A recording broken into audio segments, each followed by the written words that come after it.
Hello there, ladies and gentlemen, and welcome back once more. So here we are, doing something a little bit differently. Usually I share the links before I start streaming, but now I'm actually going to share the links while streaming, then at least when you guys actually do hop in here, the stream is actually live. Which is probably better for those of you who do jump in here earlier than others, as you're not just sat waiting. So I suppose it's a little bit more exciting. Okay. God damn, AT, you are early. How you doing there, my man? It's good to see you again. Okay. Well, this is still Turn 18 Part 3. Well, this is Turn 18 Part 3 now. We'll be finishing the turn off tonight and then we'll have it submitted. So I'd imagine we'll probably have the next turn in, I don't know, maybe Thursday, maybe Friday. Depends on how long THG wants to take. But not long really. Within the week, I'd imagine. Okay.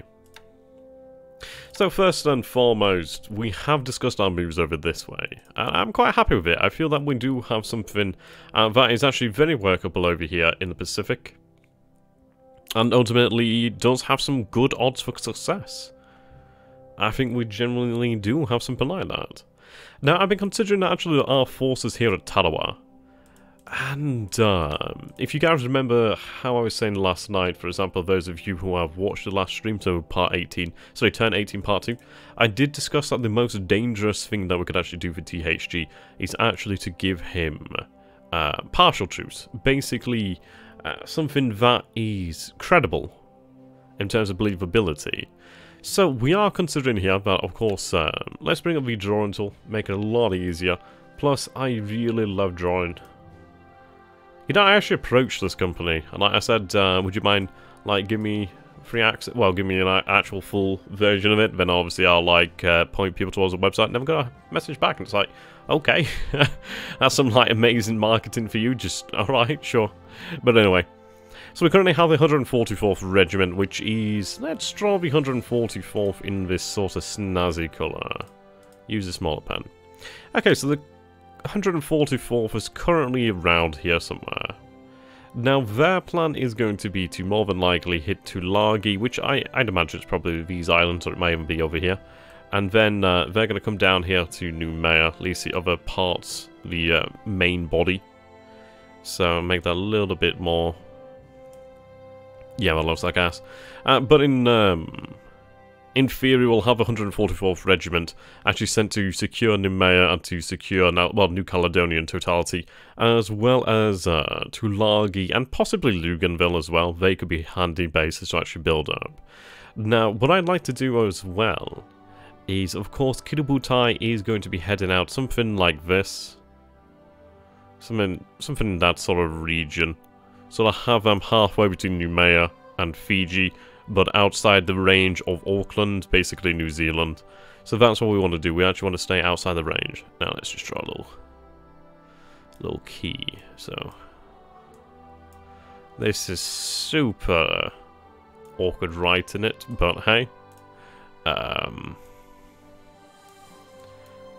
sure you guys will be able to understand what I'm trying to do here. Right. There we go. Okay. So then with our remaining forces, do a little key. I'm just going to call it T-Force because I can't be arsed writing Tarawa. There we go, so T-Force. Yeah, Tulagi is good, Luganville is good also. I mean, right now these actual bases, and welcome there, Michael, aren't actually built up. So they have no airfields.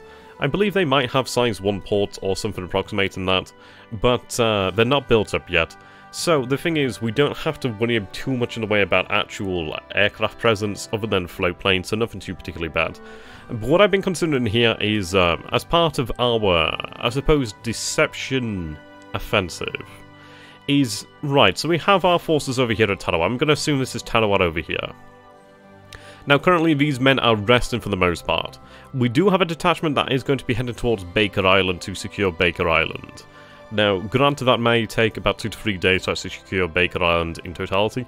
I like that word, by the way, totality, that was my word for today. But what I'm considering here is, well, Canton Island has been retaken. So let's say Canton Island's fallen back into Allied hands over here. I think what it might be worthwhile doing is actually using our Fiji cover force. So the 2 battleships, Nagato and Mutsu I do believe it is, and the 4 heavy cruisers and accompanied destroyers, etc. And the forces here to actually strike towards Canton. So basically re-secure Canton, secure these islands over here. Basically what I want to do is actually try to focus his attention out this way, if I can. If we can actually remain undetected over here in the west, try and draw his attention over this way. What I want to do is actually give him credible reason to believe that the offensive is still geared towards Fiji directly, rather than Noumea, Fiji. Hello there, Casa. How you doing, my man? So I do hope that strategy does make a little bit more sense. I think it's probably one of the finer points that we could actually do here, as disinformation is extraordinarily powerful. As in reality, we secure Baker, we secure Canton. Ideally, I'd like to re-secure Vaidapur and, well, the Ellis Islands in total, or the Elise Islands in total, but re-secure Phoenix Islands, Elise Islands, Baker Island, with the forces from Tarawa. Now, of course, it's going to take them a couple of days to probably rest and completely recover from the disruption there. But this is going to be quite nice. We'd be able to actually go through here and take them. And obviously give him that credible suspicion that, right, okay, he's taken islands directly to the north of me. How is cold? I'm actually not too bad today. I don't know, we'll see how we go on. I think it's one of those things where it's 2 to 3 days of like hell. Like I started the cold on Friday, so for those of you who were watching my Matrix games, well, Slytherin stream on Twitch, you would have noticed that I did have a bit of a old colder cold. Saturday, meh. Sunday, meh. Last night, wah, bad. But feel pretty good today, feel pretty good. Thank you very much for that, Raghar, for asking, that's really sweet of you, man. Got to try out some US Army stuff today. That's pretty awesome, man. You're going to have to tell me what that stuff was. You might want to go to Kiribati. Kiribati. Yeah. What about Kiribati? I'm trying to think if I remember the name of the island or whereabouts it is. I feel like it rings a bell. I feel like I probably looked over it at some point in the future. It might be one of those unnamed bases, perhaps. Kiribati. I'm sure you'll let me know which island, well, which direction Kiribati's in. See, it'd be nice to secure Palmyra as well in the future, though that one's not really much of a national priority at all. It does have a decent airfield, though. It would be nice to help actually further secure the area. I mean, basically what we want to do here then is take the Fiji area to control this area of the South Pacific, and once it's actually achieved to some degree, as early as possible take control of, obviously, the bases around here in the Coral Sea. We want to really and utterly shut down the US to Australia and the rest of Asia supply line. If I can really impede that effectiveness, that would be great. I mean, of course, he's going to run things all the way down here if he really has to. Or he'll run them through here, but it's going to be difficult for him. It's not going to be like beforehand where he could just run things through here with relatively little risk. Those days have passed. And I'd imagine this is already going to be affecting his strategy and the way he moves his forces around the area. Because at the end of the day, he wouldn't normally have task force out like this, would he? Of course not. Highlight was their M4, decent gun, still prefer my STG-77. You know why the STG-77 is good? It's because it's called the STG-77. It's freaking awesome. Though I don't know, I would gladly move to the US one day. I mean, at the end of the day, it's the only country on Earth that actually has freedom of speech, which is bloody fantastic. Here in the UK, we actually do not have freedom of speech. Some people would argue that you do, but yeah, if you can be locked away for naughty thoughts, then I don't believe that is a free society. But it would be nice to have the right to bear arms. That would be awesome. Okay, so, moving on. I don't know if I'll get me in trouble. I doubt it. I'm sure you guys are pretty chill. Okay, so we are gearing up for the actual airstrike over here at Singapore. Now, I'm considering, do we actually use the naval bombers? But what I'm thinking here with the naval bombers is due to the fact of not having really an effective armament load. It's like at the end of the day, they bring about 500 pounds of bombs, well, 500 kilograms of bombs, which, granted, is still 500 kilograms. I'm not going to knock that. But you take a look at the consideration here of the Ki-21 2A Sally and the 1A Sally. These bad boys bring, at maximum capacity, twice that. They bring 1,000 kilograms of bombs, which is quite nice. What about off-map routes? See, he would obviously have the forces coming through the Panama Canal. He would have forces coming through, I can't remember the name of the actual, is it the Yemeni Strait, the Red Sea? That sort of area? I can't remember the actual name, but I've never actually looked at it too much. But of course, he would have forces coming from that end. So, we could only limit it to such a degree, but we can really make it difficult for him. But anyway, so to compare the G3 and the Ki-21, yeah, for example, they do have similar amounts of gun value, but if we take a look at... Actually, what I'm going to do here then is we'll go to aircraft here. So sort it by just bombers. There we go. Makes it a little bit easier. So if I go to aircraft data... so if we take a look over here then, so they do have similar gun values. They have the same gun values, give or take. Though we notice that, while we have an additional machine gun, that comes at the cost of the tail 20mm Type 99 cannon, which is nice, but the G3M2 has a cruise speed of 173 miles per hour. It has a maximum speed of 232 miles per hour. Now, the Ki-21 2A is actually a fucking speedster in comparison. I mean, that speed is actually fairly impressive, I'm not going to lie. But if you take a look at that, her cruise speed is 236 miles per hour. Her maximum speed is 302 miles per hour. And she actually has twice the bomb load. Obviously, she doesn't have as much of a defensive armament, but she does have more durability. Go for it, and that's it. Thank you very much there, Justin. Yeah, I'm more or less over the cold. It's pretty incredible just how much difference time makes, but I'm feeling much better today. Maybe a little bit of sniffles, but hopefully that'll not come through. It's nice to be able to talk and not feel all bunged up, to actually express ideas and thoughts without worries. But indeed. So, why I bring up this point is the fact of, I don't believe we should be using naval bombers, not in the first strike. I think how this is going to work out, I think we'll probably still suffer losses. But I think, in reality, I think this is actually the right time to go for this. I suppose we've had our cherry popped in a certain way due to the fact of the mistake we made previously. So obviously we suffered those losses. And in some ways, that actually could open up doors that would have previously been shut. Because in the actual reality of the situation here, it's like, yes, we did take losses of aircraft that were quite good of us in terms of bombers. Not terribly so. I mean, 46 hurts, but at the end of the day, it's something that we can replace in about a month or something. Ideally, we'll build that up. The listener, I love you. That's awesome, dude. Oh man, the Dies of A series. I mean, that was quite old right now. I mean, I'd like to go back to play One of the East at some point in the future, but I think it'll probably be when One of the East 2 comes out.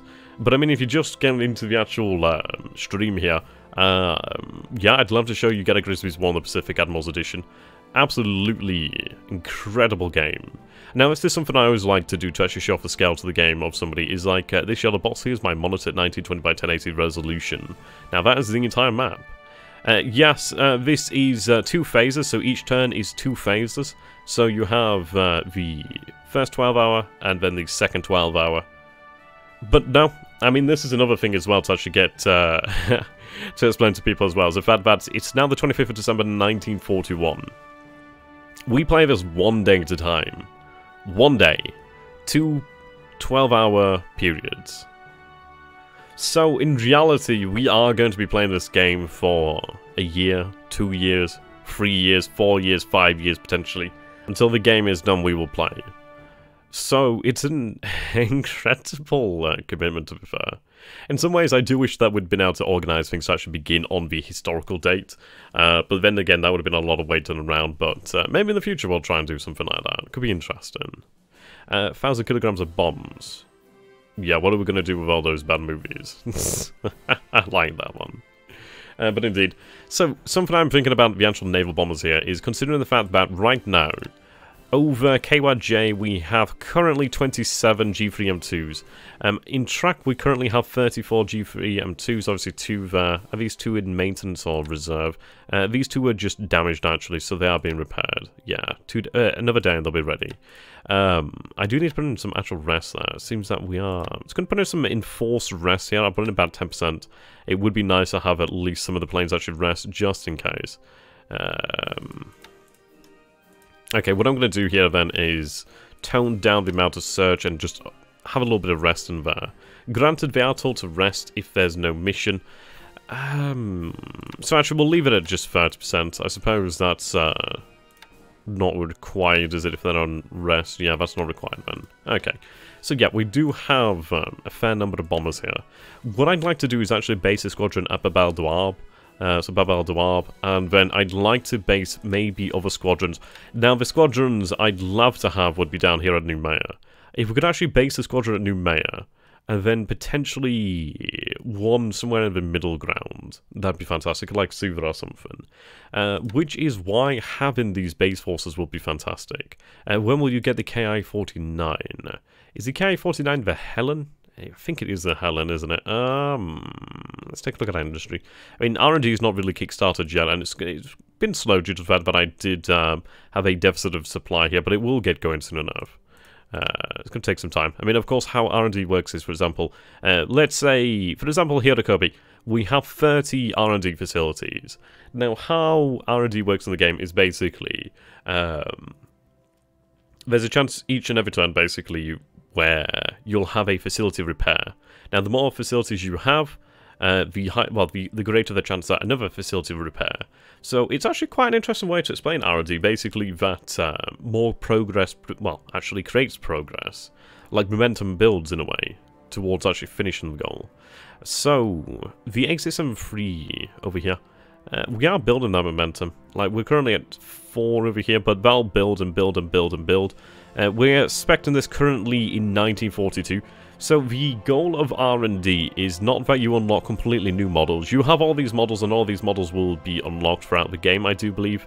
But how this works is with R&D is the ability that is given to the Japanese player to actually accelerate development, i.e. bring forward development of certain aircraft and introductions of certain aircraft. And so what we're trying to do here at the moment is actually accelerate the introduction of the A6M3 0, which would then take us to the A6M35. I think we could actually, yeah, I think we could go directly to the A6M35 if we can. I can't remember exactly the path that we're going for. To be fair, I think we have a document from Blackstar. Let me see if I can find that bad boy. Blackstar's done some fantastic work. It's really, really humbling, to be honest, that there are people who really do go well out of their way to actually aid me in this. It's honestly just so bloody nice. Something I don't forget either. Right, where the hell are my bookmarks? I do forget where they are. Okay, I found my bookmarks. Okay, let's see. Right. Yeah, here we go. So this is from Blackstar. So as we can see here, this is obviously the manufacturers as well. Now, I could make this easily available to people if they would actually like to use it themselves. That's always a bloody thing that can be done. But we can see here, for example, we have 8 times the A6M3. So we go with our R&D skip feature. Basically, we can move forward to the next model. Is we'd then skip these to the A6M5. So how that works then is, rather than producing the A6M3, we'd rather skip to the A6M5. And I think we'd have to research the A6M5, but we'd actually be able to do that much sooner than normal. It would mean that we'd have to forego the A6M3 0, but the thing is the A6M2 0 is going to do fine up to that point. I mean, A6M5s are pretty decent, but the thing is, they're better zeros. They are better zeros. Is there any way to re-download that game without going through their customer support?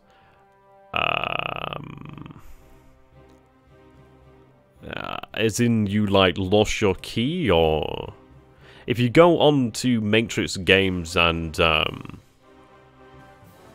if you go to Matrix Games, if you purchase a game through their website, if you actually log in, like, I might be able to show you then, just make it easier. Now, I do apologize, I'm pretty notorious for going off topic, so But at the end of the day, if it helps you guys out, then it helps you guys out. Okay. I don't think I'm going to show anything that's, like, not good. Right, okay. So, is anything of my stuff on here? Sometimes there's actually some of my stuff on here, which is quite cool. Not this time. Sometimes there is. But anyway, so for example, if I go over here then, so let's see my account. Okay. Okay. Fucking. Right. Just gonna log in. God's sakes, go to the Matrix. Ah, another forum. Site. Trying to show you something here. Okay, let me do that off screen and then, yeah, it's not going to be distracting. Okay, am I in? Am I in? Well, I should have gone to my products. Sorry guys, 2 seconds. Right, here we go. So if I go in here, and obviously I can look at my products here. Yeah, no, don't worry about it, dude. Yeah, so if we look over here, so if we go to my products, yeah, probably should have hidden these, but at the end of the day, these are already verified, already used, so yeah, good luck. But anyway, it should show up here. I'm sure none of you guys are going to be in that business of stealing, and I don't think any of those codes are actually not used, so you can give it a go. if they're not used, then fair dues. Okay, anyway. KI-49. Hello there, Lupus, how you doing, my man? Right, I've 44 Tojo, or are we actually not using the 49? I think we actually decided against the 49, didn't we? I think we did. Okay. Bookmarks, R&D. What did we actually decide on as our army bomber here? Right, IGN.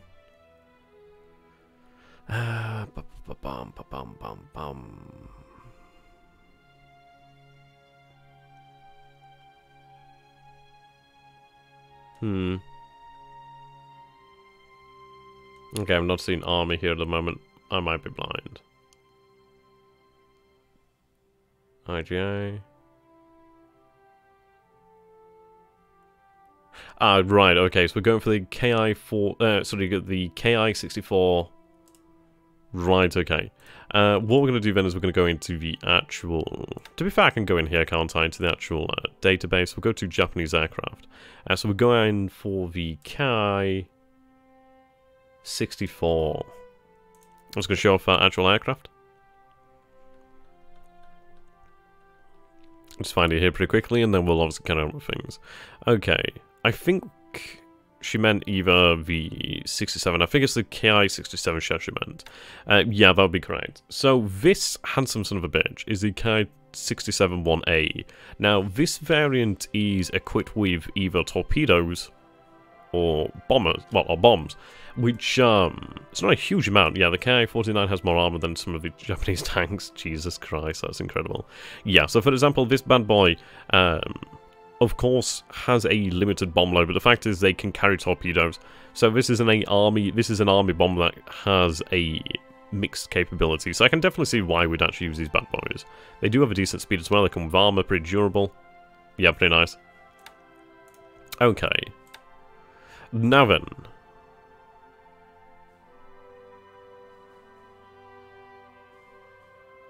Yeah, I know, right? I can remember asking Matrix a while ago, like, if there's ever going to be work on Warden Pacific, and they said that there is something. I'm going to have to ask them again about that to see if there's anything that has been changed there, because it would be obviously quite cool if it was. Now, we do have 537 troops here of the 15th Naval Guard. See, I'm still of a mind as to whether we go over here. Like, for example, we still have pretty decent detection, but I don't know about much else in this area. I think I need to run just random reconnaissance to a degree. It could be quite handy. When was the KI-49 again? Let's have a look. I don't have an actual date on the arrival. Do I have a date on the arrival of KI-49? I should just get the tracker up. I'm just going to get the tracker up. Sometimes I'm bloody lazy, aren't I? Okay.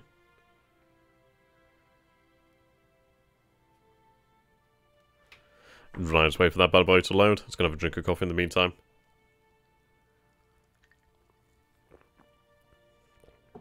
There we go. Okay, current turn. Right, so we'll go down to aircraft. Availability. Does it tell me an actual date here? Okay. So we'll go to actual level bombers. Oh, that's available. Okay. R&D. I might not be doing this right. Build an R&D. Fuck it, what am I doing? I was good to air comparison. Right. Is it a army? Yeah, it'd be army. Level bomber. Okay, so we have the Ki-49 Helens over here. So the first Helen would be available in 1942. I can't remember if it was the 1A or the 2A that would actually go for. Probably the 2A. Yeah. They're pretty good. Not gonna lie, they're pretty good. Well, this is it. I mean, the bomb capacity isn't that much larger than what we have at the moment. So it's one of these things, these compromises, where I'd rather have a army bomber that could actually load and use torpedoes, because that's pretty amazing. It would be really nice. Yeah, we'll have the Helen sometime soon, really. Okay, so. Right. The reason why I'm not going to actually commit the Navy bombers here to begin with is I don't think it's actually worthwhile here at the moment. I'm actually going to increase the amount of search here. Now, we're currently looking over this area. We do definitely see ships out here. I mean, these guys are worthless. There's actually some destroyers here. Then a heavy cruiser. I suppose the issue is it's hard to differentiate with naval bombers. So what I'm actually going to do is actually alter their search arcs here, just so that we're not going to be including something useless, really. Knock that down to 180. Yeah, that looks better. In fairness, what I could do is I could move it to be over here to actually include there, but I don't think it's necessary. So let's see, if I up that by 10 as well. Okay, I'm not looking at the same squadron here, that's why.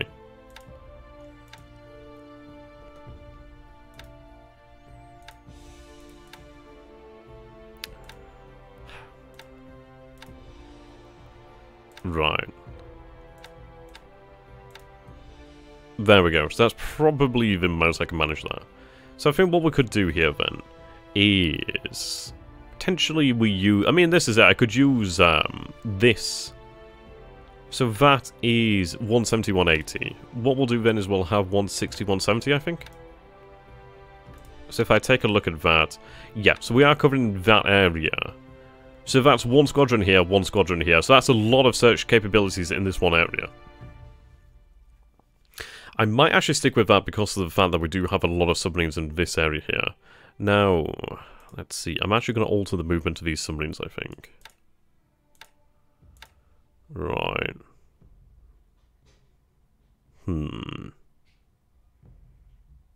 Okay, stay here.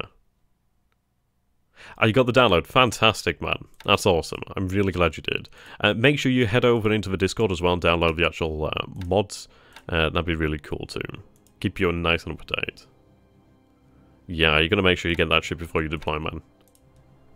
Okay. I'm going to go with that. We do have our guys moving here. These guys are moving in to obviously hit the landing. I'm going to use air supply over here. We'll capture supplies as we need it as well. Okay. Low threat tolerance, please. Right, there we go. Don't really want them staying in a sustained fight. Okay. So, we're going to go with this then. So, we're going to double check our movements here. Now, Michael, you're pretty damn knowledgeable. Sorry to call you out so directly, but I do need your advice. Okay, so, I've got my... We've actually got them on the Discord. We've got them all sorted then in the pin section in War Pacific, so yeah, everything's there still. I don't know if it's entirely allowed, but I think it's one of these things of where it seems to be kinda... as far as I know, he went into witness protection, so I have no idea what the legalities is. I mean, it'd be nice to actually ask him for permission, but there's no way to reach him, as far as I'm aware. Okay, So, what I'd like to ask you here, Michael, as well as Lupus, and basically anybody who can give me an answer. If I have escort targeted here... I'll see you later, Vet 80. Have a good one, my man. Yeah, so if I have escort and a target here at Singapore, I should in theory have improved coordination with my bombers over here, as their target is also going to be Singapore. We do also have our KI-40 3-1Bs. They're set to escort at Singapore. They're going to be at 12,000 feet as well. I think we're going to be able to destroy him with this. I think this is going to be a fairly damaging raid. Even if we don't get a huge amount of bombers actually going, I think in subsequent turns, after the initial blow is struck, I think it will get significantly easier. I think A8 losses are going to hurt, but I think we'll be able to stomach it, as it will, well, basically open up the actual theatre here. Now, I don't know. What do you guys think? We could head in there to take Kuantan. I mean, there's also the possibility that we could reinforce Mer Sing, but the thing is, Mer Sing is... Right, correct, fantastic. Yeah, Mer Sing at the moment is... Fatigue's up there. Disruption's not too bad, actually, at all. We don't have a huge amount of men. Now, I'm of two minds, really. Is it worthwhile to actually add additional forces here? Because I could get them in, but I don't think they're in necessary numbers to really forestall the inevitable. I think if he committed to a shock attack, he'd probably win here. That is correct, but the altitude range and HQ also play a part. Yep, that's true. And those planes won't escort any missions on any other targets. Right, now that's what we want there, then. Fantastic. Okay. We do have a headquarters over here. We have ourselves the 22nd. Speak and play a part. Try to make sure your fight space is close to the target, yeah. Well, we're actually basing our forces here from the same one. So we have the 22nd Air Flotilla here. They're set to target Singapore as well, which is good. I'm actually going to up the amount of torpedoes they are given. I think having 100 is probably a good amount. I mean, 50 is sufficient, but I think having somewhere like 100 means that even in heavy action, we'll always have enough.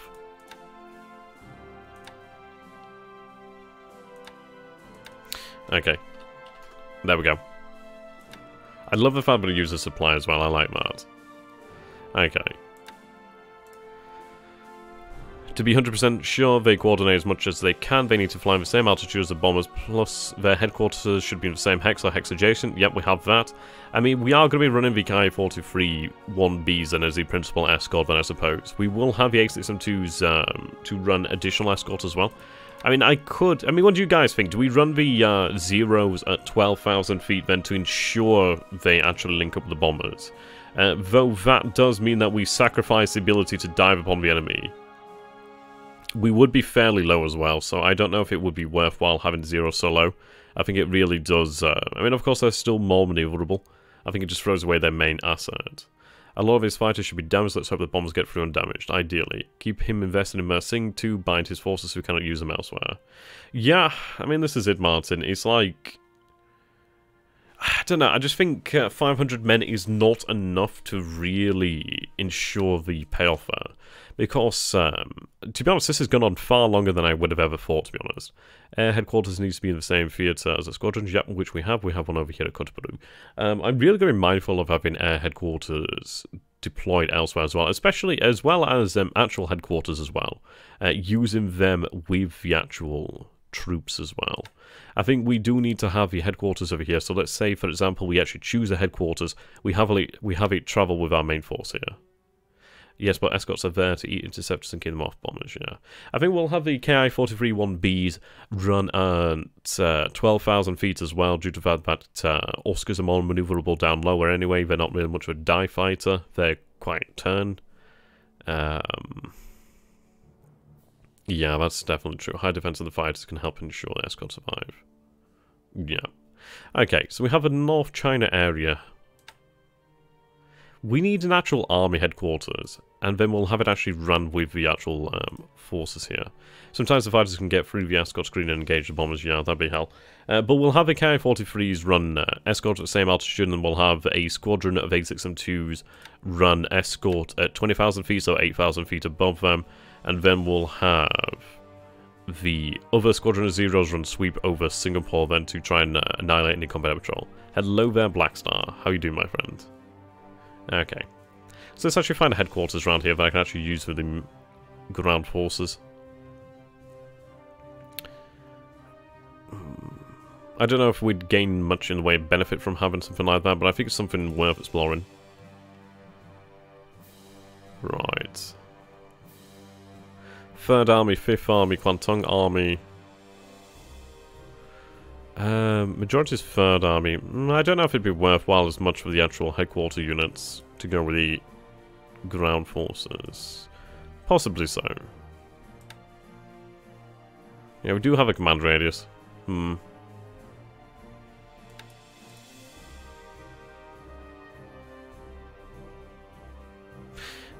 Your tier... You tie 3 brigades in Mersing with minuscule force. If you lose Mersing, you will sacrifice 4 to note for naught. That's a good point. Okay, I think we'll actually reinforce Mersing then. So let's take a look at this then. So at full speed, I mean it's a shame that the Kashi is so slow, but I think they could reach it. We could actually detach them just to make sure the actual torpedo boats get through. I mean they're carrying just a couple men, not many men. It might be worth it nonetheless then. Right, fast transport then. So we'll have them run a fast transport there to Mersing. I think they might be able to reach it, I'm not entirely sure. Ideally they can do.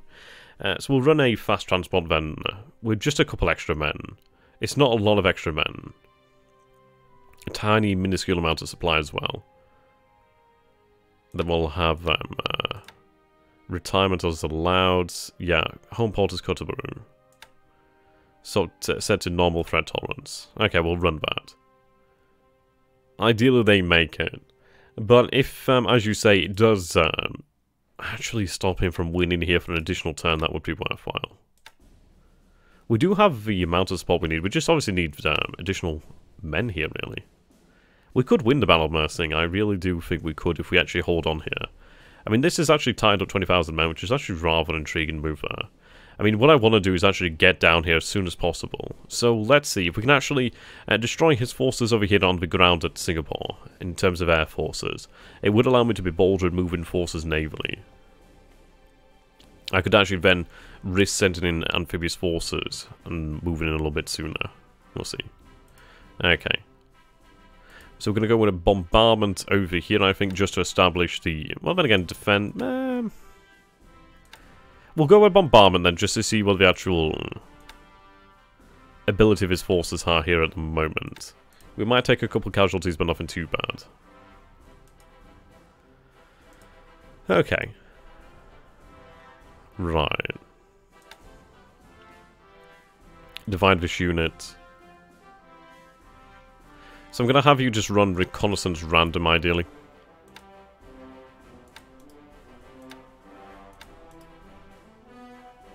Try and pick up on something like that.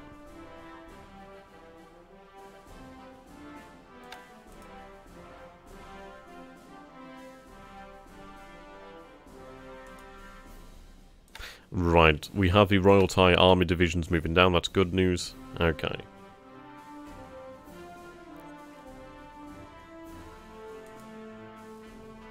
What we're going to do here then is...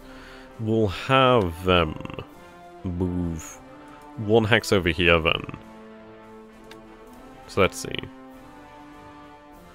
9 hexes. I mean, we're within range as we speak now of Singapore. So I think it's one of these where it's not going to make a massive difference. I think I'm actually going to move 1 hex further to the north, in fact. The reason for that is it does actually put us out of range of bombers at Singapore. We do have our Zeros currently running a mix of combat air patrol as well, so at least we'll have combat air patrol over the area. And then, of course, the actual escort as well, which is going to be nice. Okay. Half tempted to take a G4 squadron out of here, but I'd rather a G3 due to the fact that we do have them in greater numbers. Are there some resources what would happen when Japan would limit its fight to China?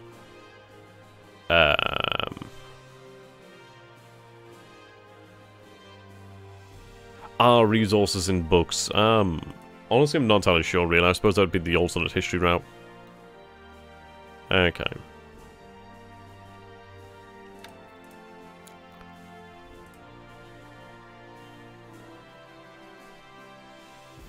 Yes. So I do have 3 squadrons of G4s over here. what is my aviation support like here at Sork? It's not as high as I would like it to be or need it to be. I might look at actually transferring some forces over here. I have amphibious apparently. You're kind of nobody, but that's quite handy. I mean, these guys are great. So let's take a look then. What do we need here in Saigon in terms of aviation? Right. I can spare about 20. Possibly. Okay. Load troops.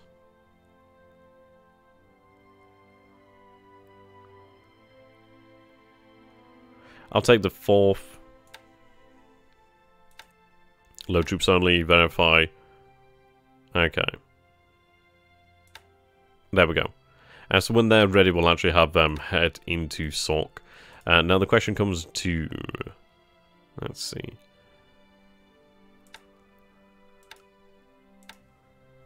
Ooh, we have a lot here actually. Sweet. Yeah, G3 and G4 move down to Fiji. Operations are good with torpedoes, not so good with bombs. True. I mean, I'm not really planning on using them. I'm using the ones over here to ensure security over here. But I think I could probably spare another squadron. Well, another... yeah, another squadron. Issues with sockets, not on the rail line, which sucks. The Takao KUK-1 detachment's not too bad. You have one in reserve. You are fully ready to go, so if we're going to move any, it's going to be this squadron. Right.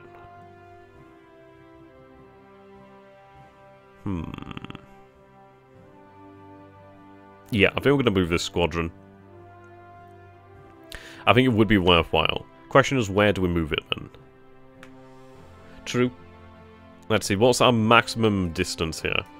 Really quite far. Could move them to Manchuria if I wanted to. Saipan at the moment. Hello there, Major Heidi, my friend. Okay.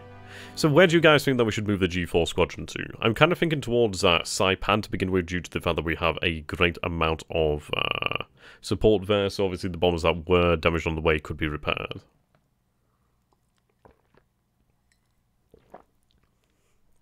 And then from Saipan, probably down to maybe Tarawa, somewhere like that, somewhere natural airfield.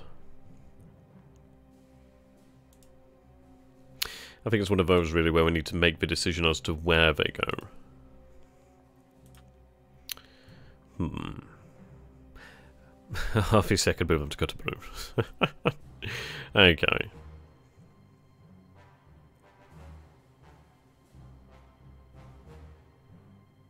Well, it looks as though he's pulling out with his submarines here at the moment. We can't just use our aircraft purely for that purpose. We do need to use them for their designated purpose for the most part.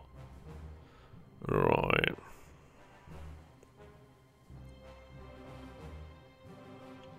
Yeah, Saipan has 65 support here. There's going to be practically nothing at Saipan. I think Saipan is the furthest we can go in the right direction. I think we're just outside the range of truck. So I think what we'll do then is we'll have them head... I mean, I could obviously get to Guam, but there's no support now in Guam. There's not really going to be much support on Saipan in the near future. Can I reach Babal Dwab? I should be able to reach Babal Dwab. Considering I can bloody reach... Saipan, I can definitely reach there.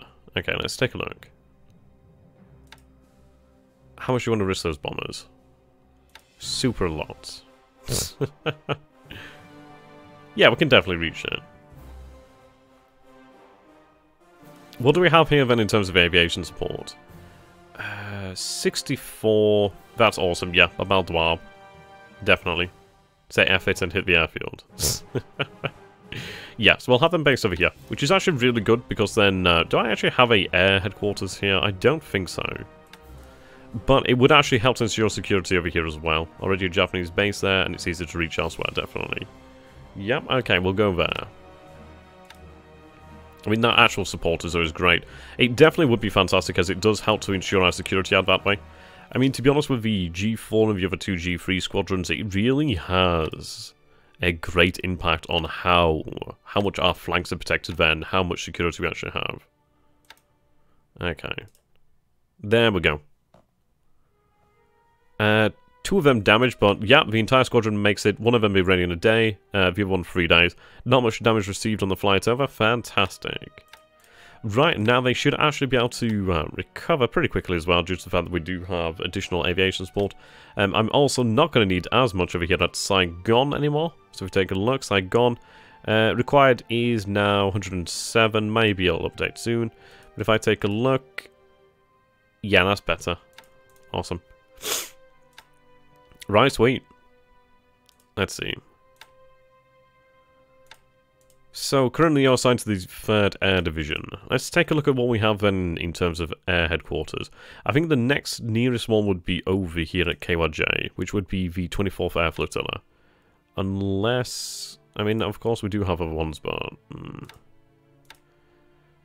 We'll assign them to the 24th Air Flotilla. Right, another patrol plane here ready. Okay, 24th Air Flotilla. There we go. Of course, no torpedoes as of yet, but that's fine. Okay, so what I could do here is I could actually reset their arc, so they're going to just search around here, random, and they're going to search to a range of, I don't know, whether they actually go out of this range of 21, yeah. So use bombs, there we go.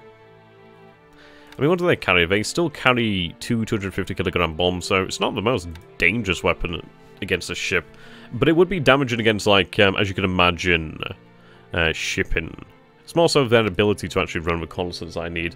But yeah, so we have a range of 21, so 20, 21, yeah, so that actually puts us in range here then of a good part of New Guinea, covers quite a bit of the Philippines here as well, which is quite nice. But it's definitely going to help out our security here, which is really good. Right. Especially over here as well, because that means that we have bombers now at Babel Douab, Truck, and KYJ, which is awesome. Really awesome. If we take a look, so... KYJ is 24 hexes from Truck. Truck is... 27 hexes. So yeah, roughly every like 24, 25 hexes, something, I don't know what the bloody average would be. Every 25 hexes we actually have a bomber squadron, which is really great. I mean, of course, the G4s are better bombers as they do have that range, which is great news. Okay, superb. Definitely feel a bit more secure now. Once they have torpedoes, I'll feel even better. We do need to get this air headquarters into the South Pacific ASAP. Right, you've got supply there. I do need that in summer. I need it elsewhere as well, to be fair. And I do have transport planes over here. I don't know why I'm not running them. Would make a lot of sense. Right, quite a lot of damage there. They'll be fine. Range is 4. Yeah, those guys aren't really long-ranged. 15 range. Only 3 of them ready here at the moment, though, so never mind. Okay, you've been loaded. Definitely need you. Right. Okay. Still loading troops here at the moment, but let's look at actually putting additional escorts in here.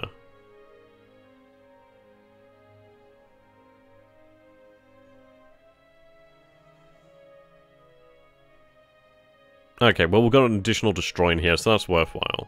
I do have a fairly long range patrol boat. I mean, I've got a cruiser mine layer here.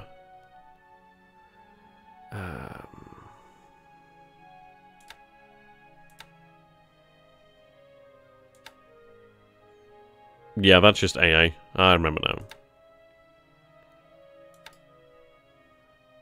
now. Yeah, we definitely do. Well, we have base forces moving from Saipan and Guam. I do have what troops I can actually move in Tokyo moving. The unfortunate issue is I can't actually have a lot of forces move from Japan due to the fact they're restricted. We might look at what we can actually move from Manchuria and do it that way. Half tempted to take out Viatoka. Yeah, I'm actually going to keep Viatoka in there, considering the fact that it would be an extra mine layer out there in the Pacific I could use. I'll keep 2 of them here at Formosa so I can actually use them to mine this area. But that's looking pretty good to me. Okay. So currently 3 destroyers there, which is nice. I could actually assign additional destroyers. You're heading to Tokyo. I do have some additional destroyers over here as well. Yeah, good couple. What I'm going to do then is actually grab some of these bad boys. Grab 4 of them. Actually grab the ones with the... well... I'll grab 2 with, 2 without. Saigon Monroe would actually be really nice at home.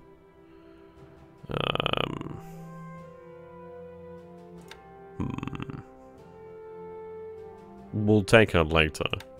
Right, so we're going to take 4 destroyers over here. I'm going to have 4 of them head over here to Takao.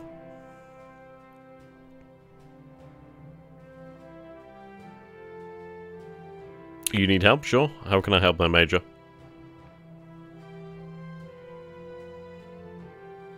Yeah, that's true.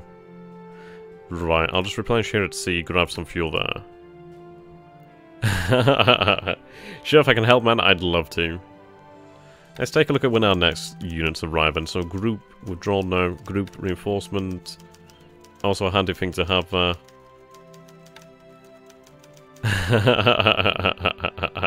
I like it. Right, so ground reinforcement schedule, there we go. So 3 days we'll have some naval guard at Saipan, which is good. Artillery Harbin. KYJ will have the Maizuru 2nd SLF, which would be great. Obviously they'll reinforce. Hong Kong gets a detachment of engineers, good, good. Yeah, and then we gain additional engineers. Yeah, these bloody base forces are freaking awesome. Widows. I like it. Right.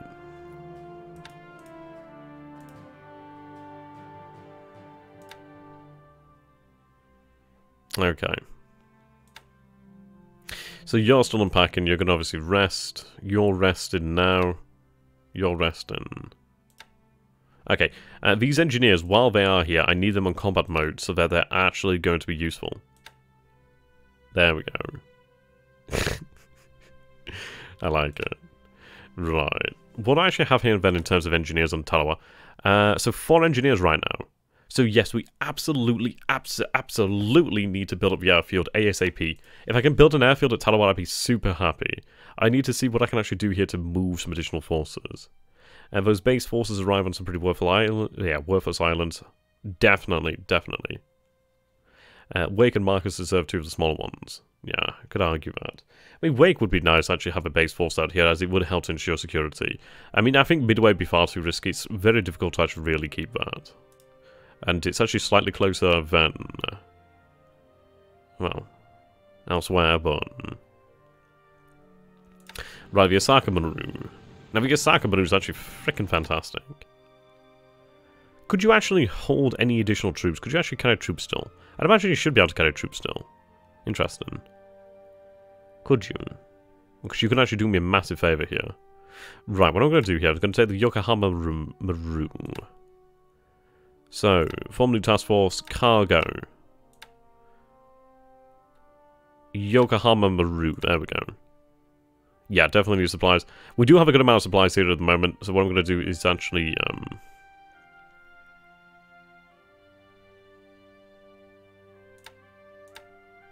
unload? Yeah, unload. There we go. Right, where is it?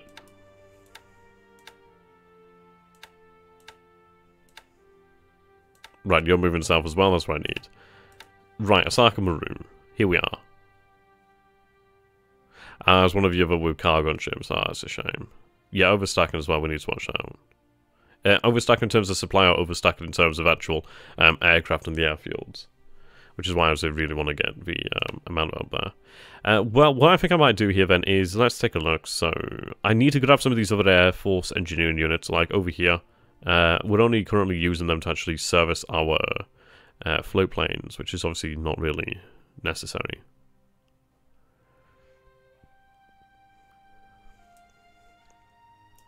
I didn't actually need to do that, but hey. Yeah, we really do. Yeah.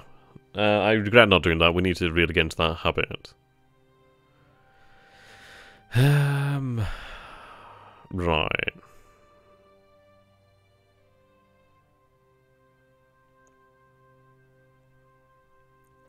How big are these engineer forces? Ah, troops and supply, okay. What's our sort of limit on supply here,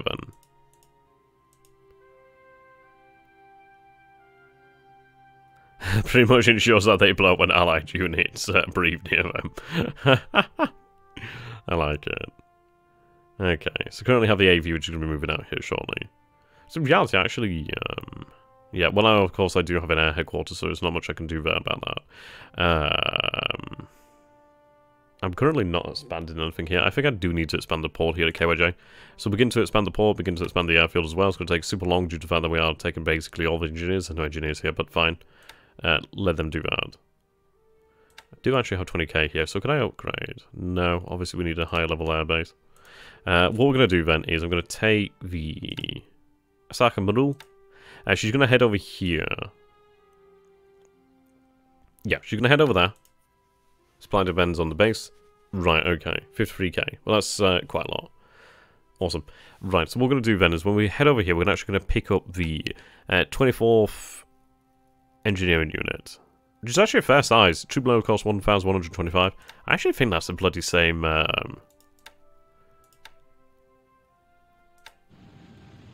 Well, there we go. That's perfect. That's a bloody match made in heaven then, isn't it? Perfect. Yeah, perfect.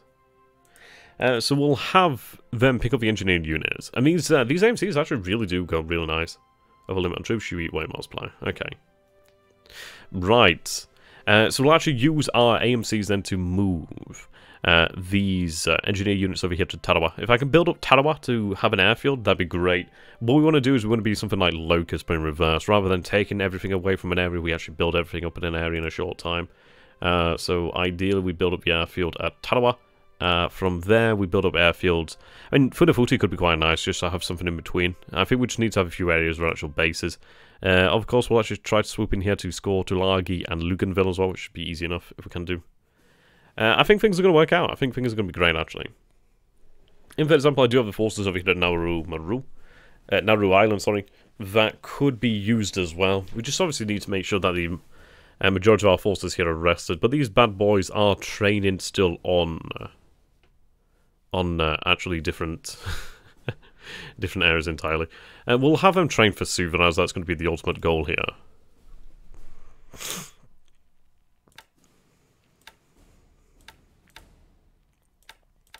Yeah, there we go. Try and build up some of that planning bonus then, while they're going to be there in a couple of days. Okay. Now you're still loading fuel, so once you're loaded with fuel, we'll actually go ahead and have you resupply Kiributai, and with your measly complement, but at the end of the day, it does mean that you actually do that. Right. Tanker.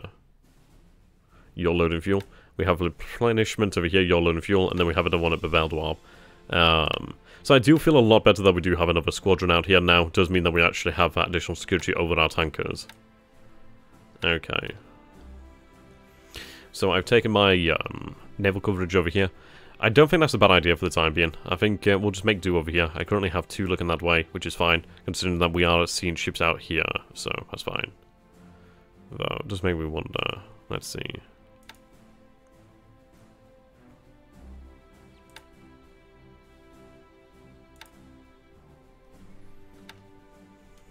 Oh, right, you're looking out that way.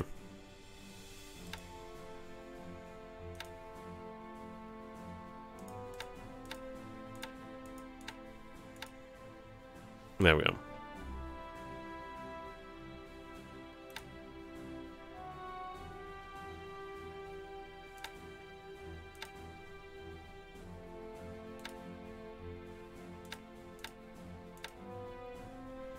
Right. That looks good to me.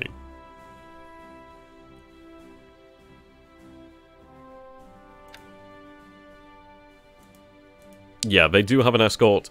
They don't have much of an escort, but we will obviously move them out as we get a chance to do so.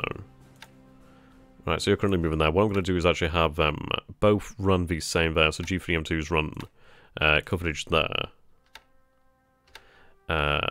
What I could do then is have them start 10 degrees.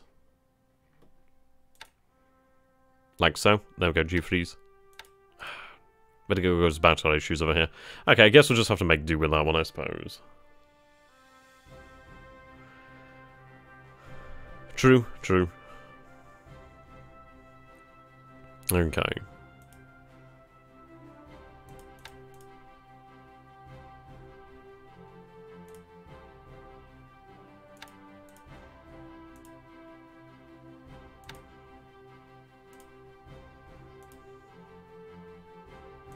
Right. Do have a few engineers here, not many. I'm gonna have them actually move on up.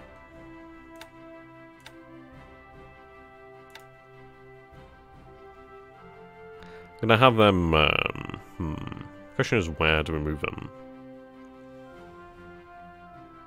I mean, they might actually just work. Yeah, we'll just keep them here for the time being. There's not really anywhere else that's worthwhile moving them to. We'll have the Camino detachment arrive. Milo detachment. Unpacking in a day. You're marching. So it's going to take them at least 2 days to actually reach here, which is fine. You're marching as well to Lucina.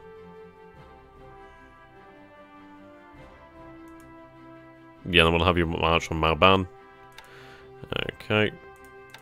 Are we actually unloading the armor as well? Yeah, I think so, yeah. Awesome. Right. I think what we're going to do then is we are going to use the 4th Division to ensure the fall of Manila and really try to ensure the fall of Clark. But as soon as that is available, what we are going to do is we are going to take the 4th Division to the South Pacific. So the 4th Division is earmarked for the South Pacific and then afterwards. Clark Field for bombardment of Bataan. Indeed. I'm going to leave them to starve in Bataan. I'm not going to chase them here. Seems we actually do have a couple mines there. Okay.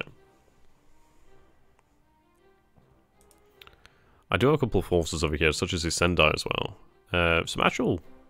Yeah, escort forces. Okay, so... Support.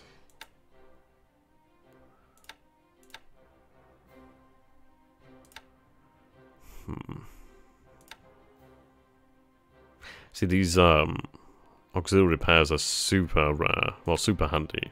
We can have more, but we don't have more now. Yeah, we are marching on Manila ASAP. Right, what I'm actually going to do is I'm going to have you move into Saigon. I'd like to move up these AGs over here to Malaya. I think what we might do then here is let's take a look at what we should have then. Yeah.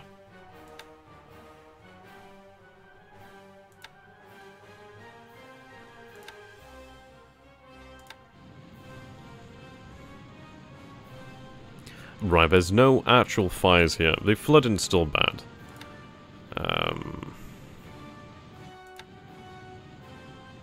Right, I want you on readiness.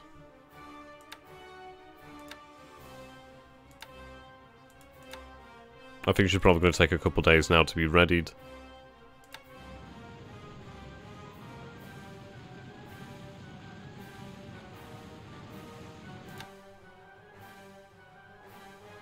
Right, Maya will be available in 3 days.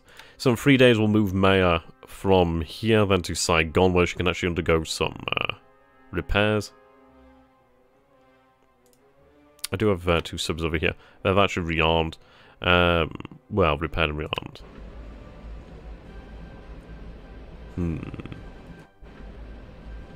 I think you need to stay here for the actual repair. Would make sense considering you have some system damage here, so have you disband. The I-155. She'll move out. Wait till all the system damage repaired. Okay. Right, have you make your way down here.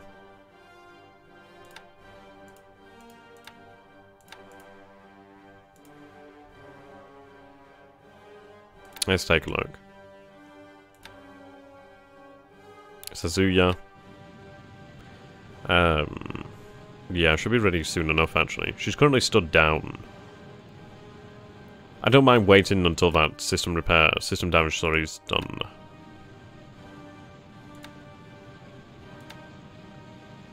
5 days. Has the awkward habit of confusing which way the water's meant to go when pumping water out of the ship. Hi. Oh dear.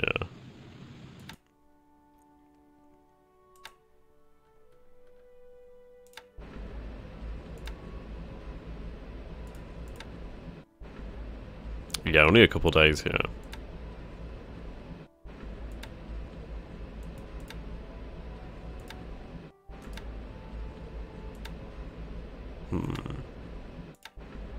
I think there's actually a chance of accidents at shipyards. And just in general when it comes to repairs, I think there's a chance of accidents. Right. System damage being 0 helps make sure they figured out the water's meant to go out of the ship rather than the in, pretty much.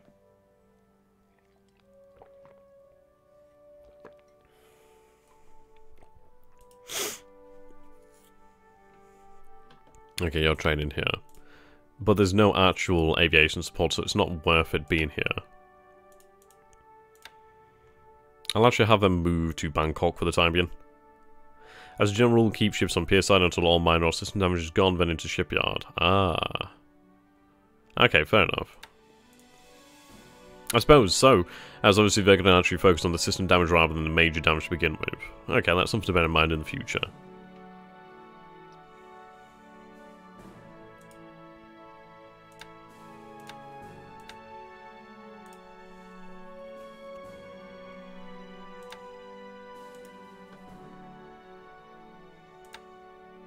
I don't think he's actually patrolling around here. I've not seen any indication of such. With aircraft, I mean.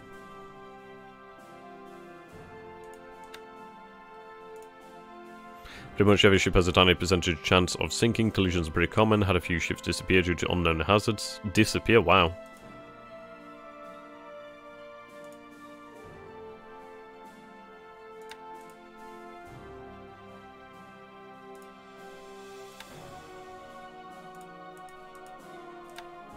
I need to move some engineers in here.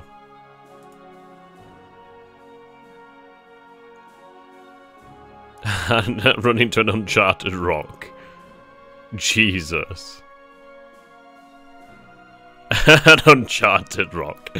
How does that even happen?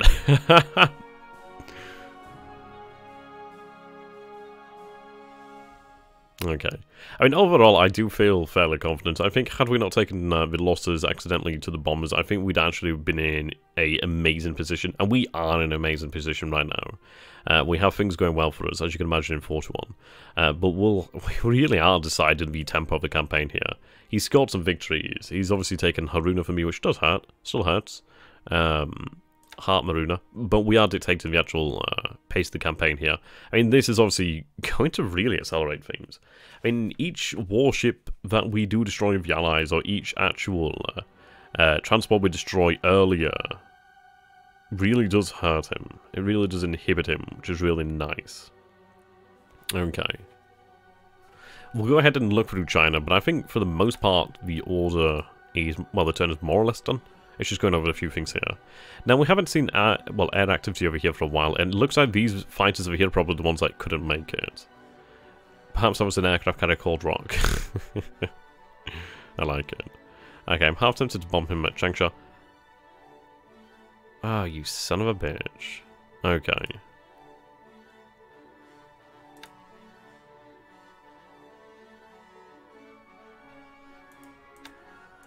Ooh.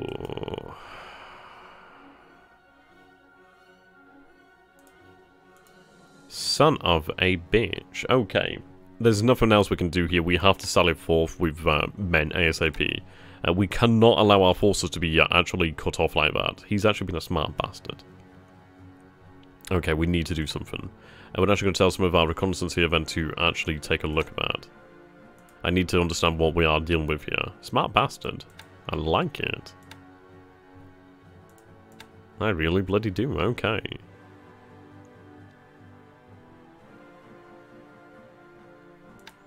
Not a huge amount of support here. Do I have any artillery? I do not. Okay.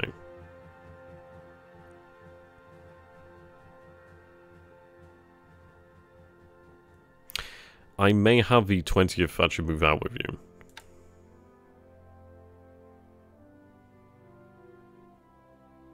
Looks like the 20th actually does have some pretty good...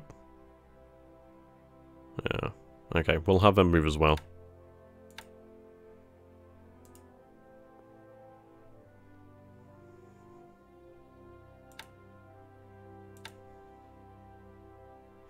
Actually, have them move in combat.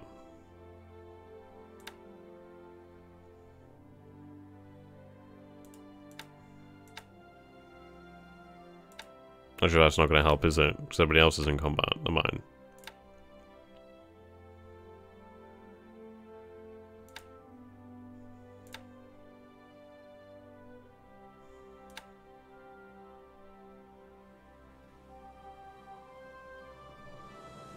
Ugh.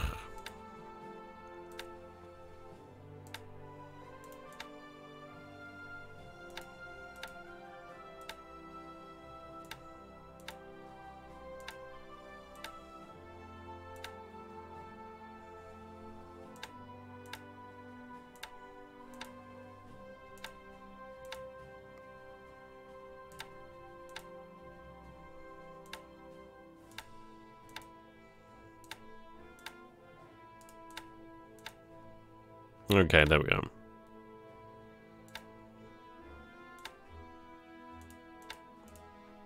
China is all about a hex site control. If you control via Chang hex, you can move out of it. Yeah. Well, this is it, really. So currently we're building up the fortifications here at Hankow. I think we'll probably build it up to 5, and then we'll probably just not have to worry at that point, as we'll be on the offensive. And we do have forces moving, which is great. Has he moved out of Xinjiang? He's moved out of Xinjiang. What are you up to, you sexy son of a bitch?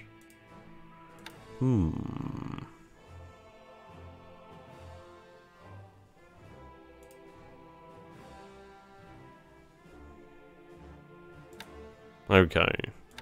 Now, I'm actually going to leave. We'll take the 13th Division back to Hankow.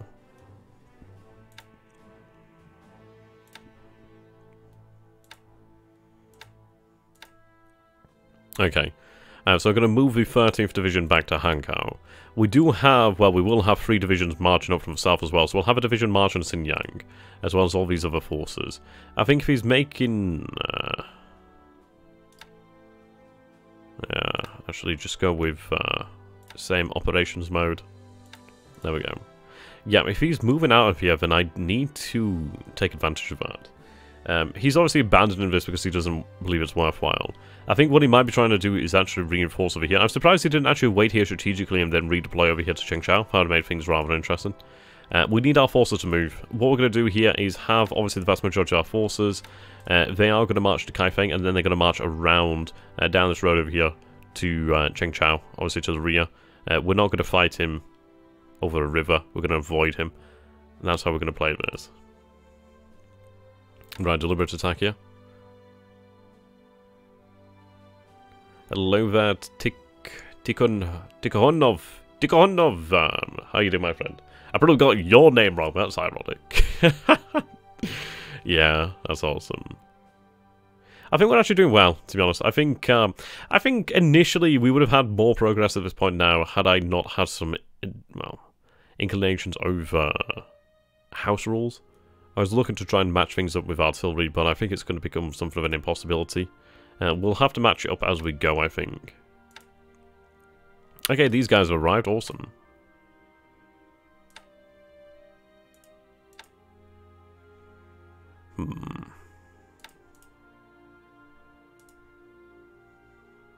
Expanding the airfield here. Don't think it's entirely necessary to have all of them here. We do obviously need the aviation support.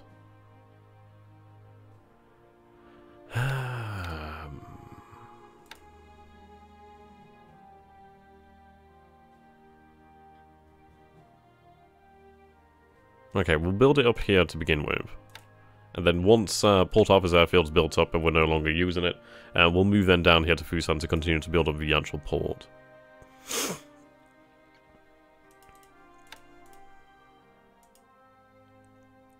which is going really quickly. I'm half tempted just to stop expanding Kijo, considering it...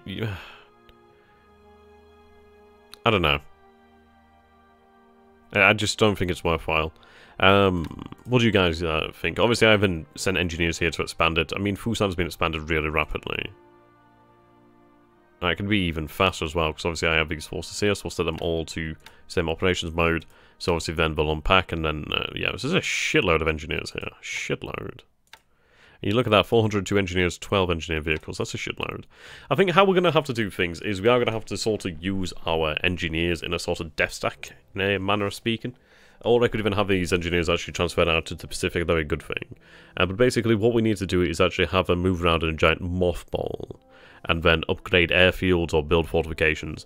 Something I need to do as well, which is, I do believe it was in Major's actual AAR, the notion of fortifying from Japan outwards, which I do quite like. I think we also do need to fortify certain areas preemptively, which is always a good thing. But we can decide on that one. Okay.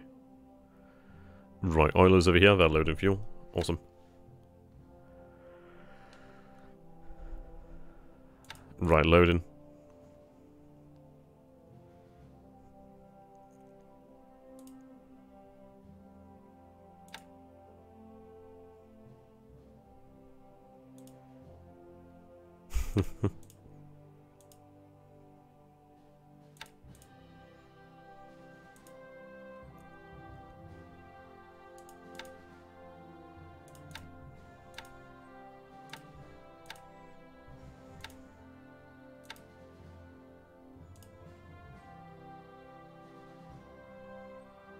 Hello there, Billy.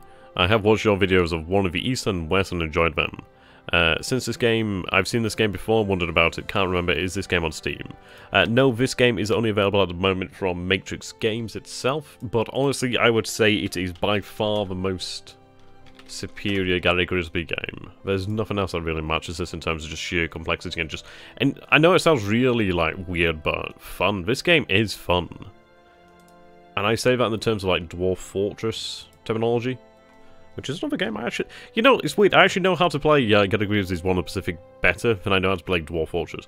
I can set up a basic Fortress and Dwarf Fortress where I can get farming going, but other than that, I'm fucking useless. And I really want to be able to play Dwarf Fortress one day, but I'm just, I don't know. I'm just not that good at it. I'll learn. I'll learn.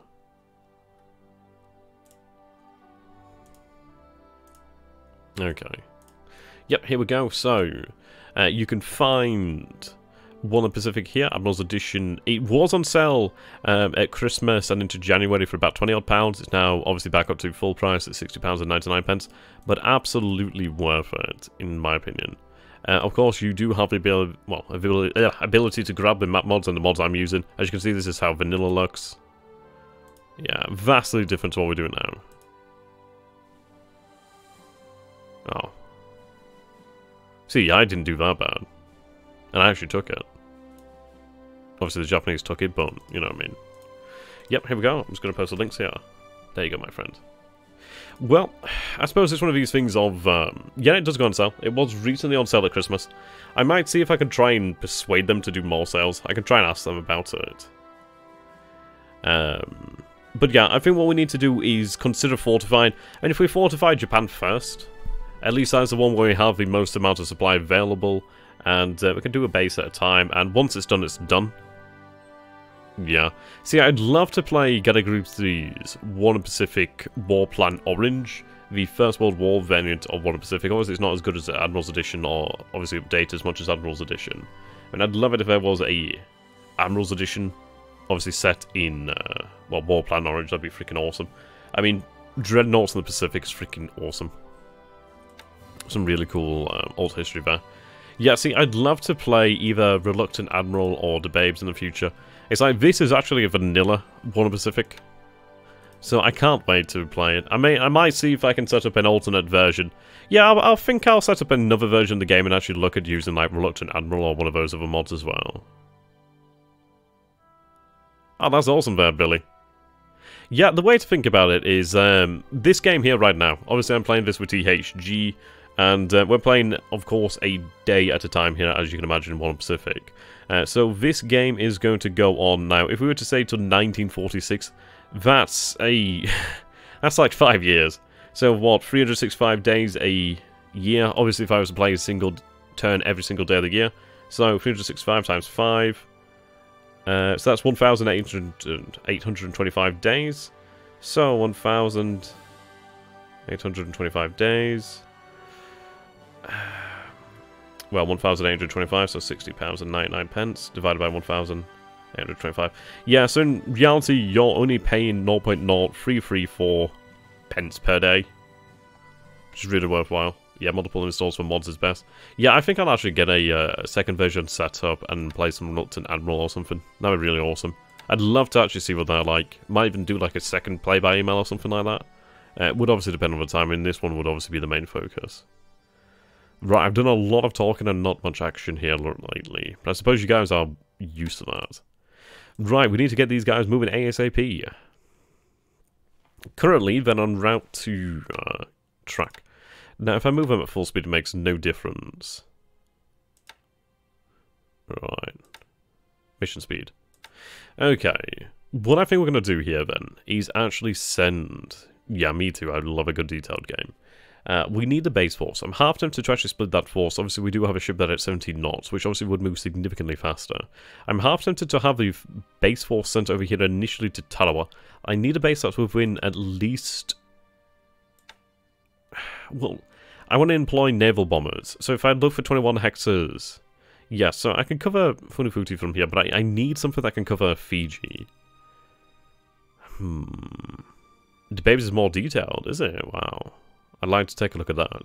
And I like Reluctant Admiral due to the fact that obviously it does have an alternate history in there. I mean, what does the Babes offer? Is it just obviously historical, but obviously in significantly more detail?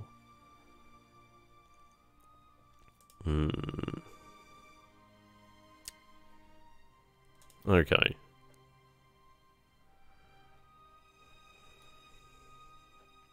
I might have them move initially to Tarawa so we can actually build up Tarawa. I think we just need, obviously, a couple islands with airfields, and we'll move them down eventually to Noumea. What sorts of speed could we make here? What are you carrying here aboard? Obviously, a decent amount of the force there.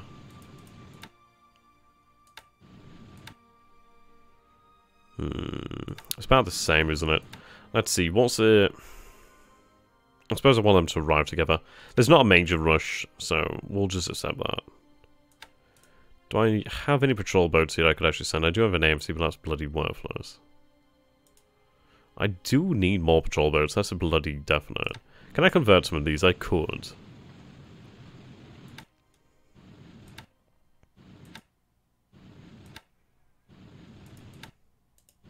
I think it'd be worthwhile to convert some of these actual ships over here into patrol boats, potentially. But I need something with range.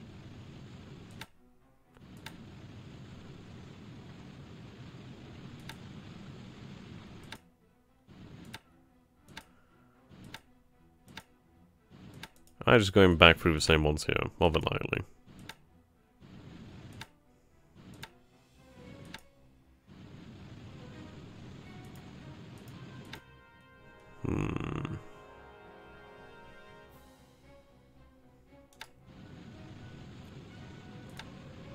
Not available yet. I don't know. I think it's probably better to use warships. I think those patrol boats sound exactly fantastic. Patrol boats, yeah. Yeah, and I probably need the actual transport capabilities more than I need the patrol boat capabilities right now. Okay, that's fine by me. Right, so back to China then so I don't get distracted. We'll actually be there next turn, which is really awesome. Yeah. Two very fine commanders as well, aggression 63. Yeah, pretty matched as well. So we do have, I think, sufficient forces to take Chushen. And then ideally once Chushen falls, I do hope that Chushen falls. I think we might, it depends really on the actual settings.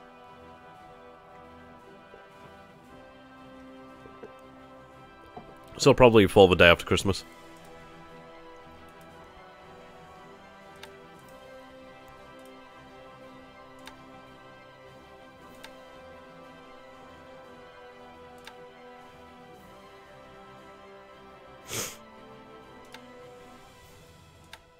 But nothing special, I'm just going to throw another torpedo boat in there just to add to it. I mean, I do need to obviously add additional ships into the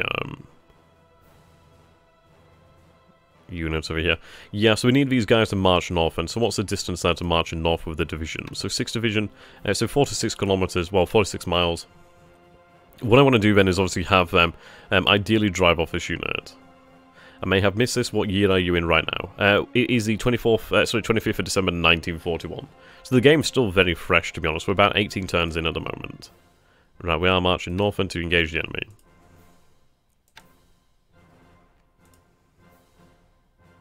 Right, these forces are moving north. Yeah, that's great.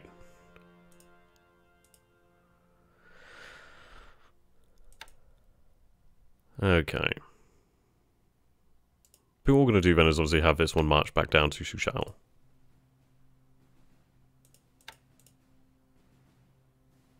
But again, could I actually no, I don't want to load up strategically here yet.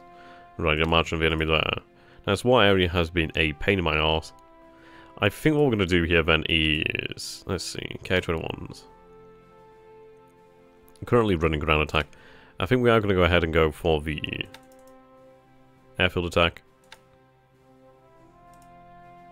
Over there at Zhengzhou.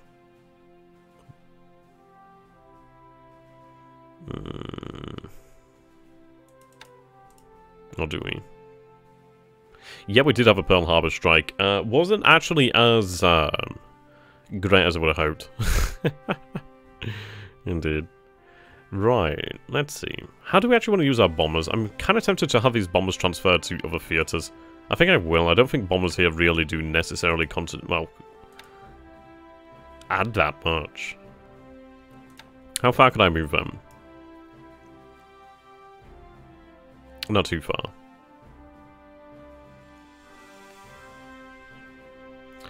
Question is, can they make it to Cow? 25 hexes. 21 hexes, damn it. Okay. I think what I'm going to do then is I'm actually going to transfer the Ki-21s to Shanghai. I think I might even just take the vast majority of my air forces out of China. I don't think they're necessarily required here in great numbers. Because this is not a real big major air war here. I'd love to take the 43s out. I'm just waiting on them to actually recover, to be honest. We'll have 4 more in a day, then obviously the last one 2 days.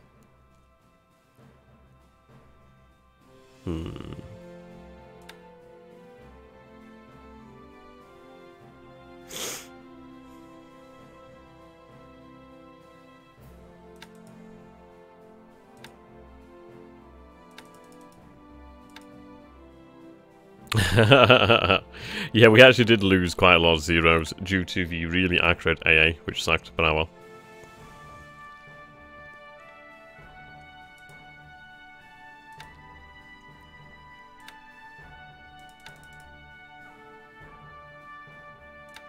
See, I could actually move them via rail if it wasn't for this. Yeah. What we'll do then is we'll move the vast majority of our air forces out of here. So let's take a look at Shanghai then. Not a huge deal. Nothing there.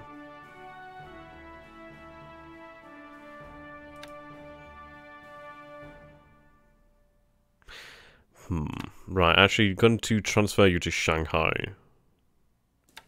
You'll move down the rail line with the rest of your actual squadron. I suppose I could actually have them transferred to Japan. Yeah. I think we'll have them sent to Japan, and then we'll have send them over that way. I might not be able to do that due to the headquarters, but we'll see.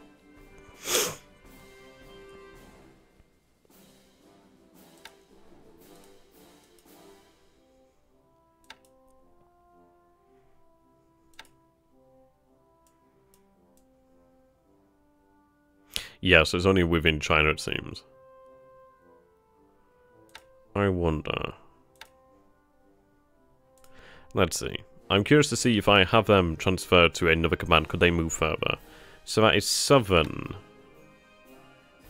Army. I'm looking at 5th Air. Right. Let's see if I can actually have them change commands.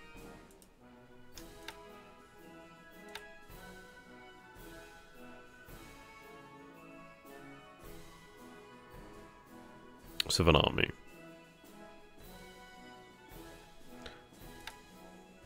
Oof. I suppose it's quite expensive here. Hello there, Iconoclast. How you doing, my friend? So I suppose it's quite expensive to really have them transfer command, but I think it's worthwhile if we can actually transfer them further. I mean, ultimately, I want them assigned to the actual flotilla I intend to use them with.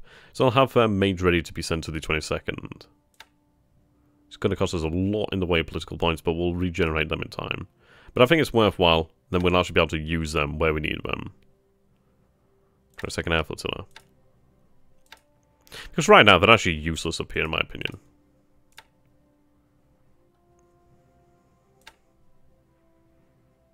There we go. Hope all is good. Did we manage to mitigate the damage caused to the Malaya bomber fleet? Well, in reality, it's like, it did suck, but in some ways it's actually opened a door here. Because, frankly, yes, we did lose a lot of bombers, but in reality we have really devastated his combat air patrol over Singapore. So we are going to hit Singapore again. We are actually going to hit Singapore. So it is going to be a point at which there's no alternative for him here. He's either going to have combat air patrol and he's going to be smashed, or he's not going to have combat air patrol and his airfield is going to be just annihilated. His airfield is going to be annihilated either way. The stage is now set for Singapore. Singapore is going to be destroyed in terms of airfield. And that's fine. We're going to do that. It's going to be done. So we'll have now 42-0 sweep the airfield. The 3rd KUS-1 will sweep. We have the Thailand KUS-1 to actually run escort as well. We have the 64 Sentai, which is going to run escort as well, which would be great. I believe that that's a good idea, moving most of the planes out of China. I would guess that you would need them against the USA. I would say probably your only problem of air in China would be the Flying Tigers. Well, yes, but he's actually transferred what it looks to be most of the Flying Tigers out of China, which I can't blame him for. So yeah, we're going to use them. Let's see, how far can I transfer you now? Ideally a little bit further. Yeah, there we go, fantastic. Yeah, I think we're actually going to score a big blow there. So I could transfer to Pescadores. Right, Cow has more than enough support. Cow has way too much, to be honest. I need to spread that out. We'll have them transfer to Takao. From Takao to Malaysia. Or even into the Philippines should we need them. Which I don't.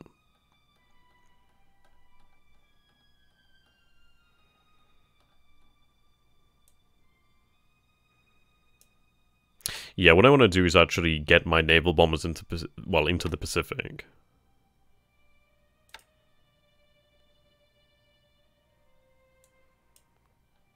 We've transferred an additional squadron out this turn. So we've actually transferred now, so far, 2 additional naval bomber squadrons into Pacific. I'm actually tempted to do another one. I think the only issue here is the fact that we have 2 in maintenance and 1 damage. To be honest, I might just have them moved regardless. What do you guys think then? Do we move the G4s into the Pacific? I don't think it's a bad idea. I think it's one of those things of where, in reality, if we get them into the Pacific now, we can really use them. I think it's probably worthwhile. I think it is worthwhile. We'll be able to set up the logistics of obviously getting them torpedoes, but once we have like 100 bombers in the actual Pacific, that's really gonna bloody hurt him. Because he's not gonna have that many bombers. He might do, but how many torpedo bombers is gonna have that sort of range? A B-17 is dangerous. It carries a lot of bombs, but you know what it doesn't carry? It doesn't actually fucking carry a torpedo now, does it? So, what we need to do is basically, yeah, I think we should move these additional bombers. I think we move the G4s into the Pacific. Keep some G3s over here in Malaya. We'll still have a squadron of G4s running patrol over the north. But I think an additional, yeah, I think another, so 3 G4 squadrons in the Pacific. We'll have them transferred to Babal Duab. From there, we can actually spread them out. But it would mean that when we move up and take an airfield, well, take an island, actually turn it into an airfield, we'll be able to then base bombers there, which is what we need to do. I think this is it. I think this is the right decision here. I don't really need to guard this area as such. Of course I do, but I can use the squadron here if necessary. I do have another G3 squadron here as well, and we'll obviously have the army aircraft too.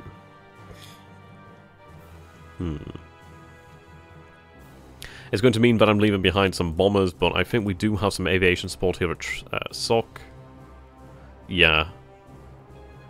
Yeah, SOC has some aviation support, definitely. Yeah, exactly. I mean, what we are going to be doing is, right. Yeah, I know, right. Yeah, B-17s are freaking ferocious if they're below 10,000 feet. Indeed. I mean, how we're going to approach the situation here is it's going to be quite devious. I really don't hope he actually gets an idea of this. Honestly, I love this. I love the fact that we've been able to do this.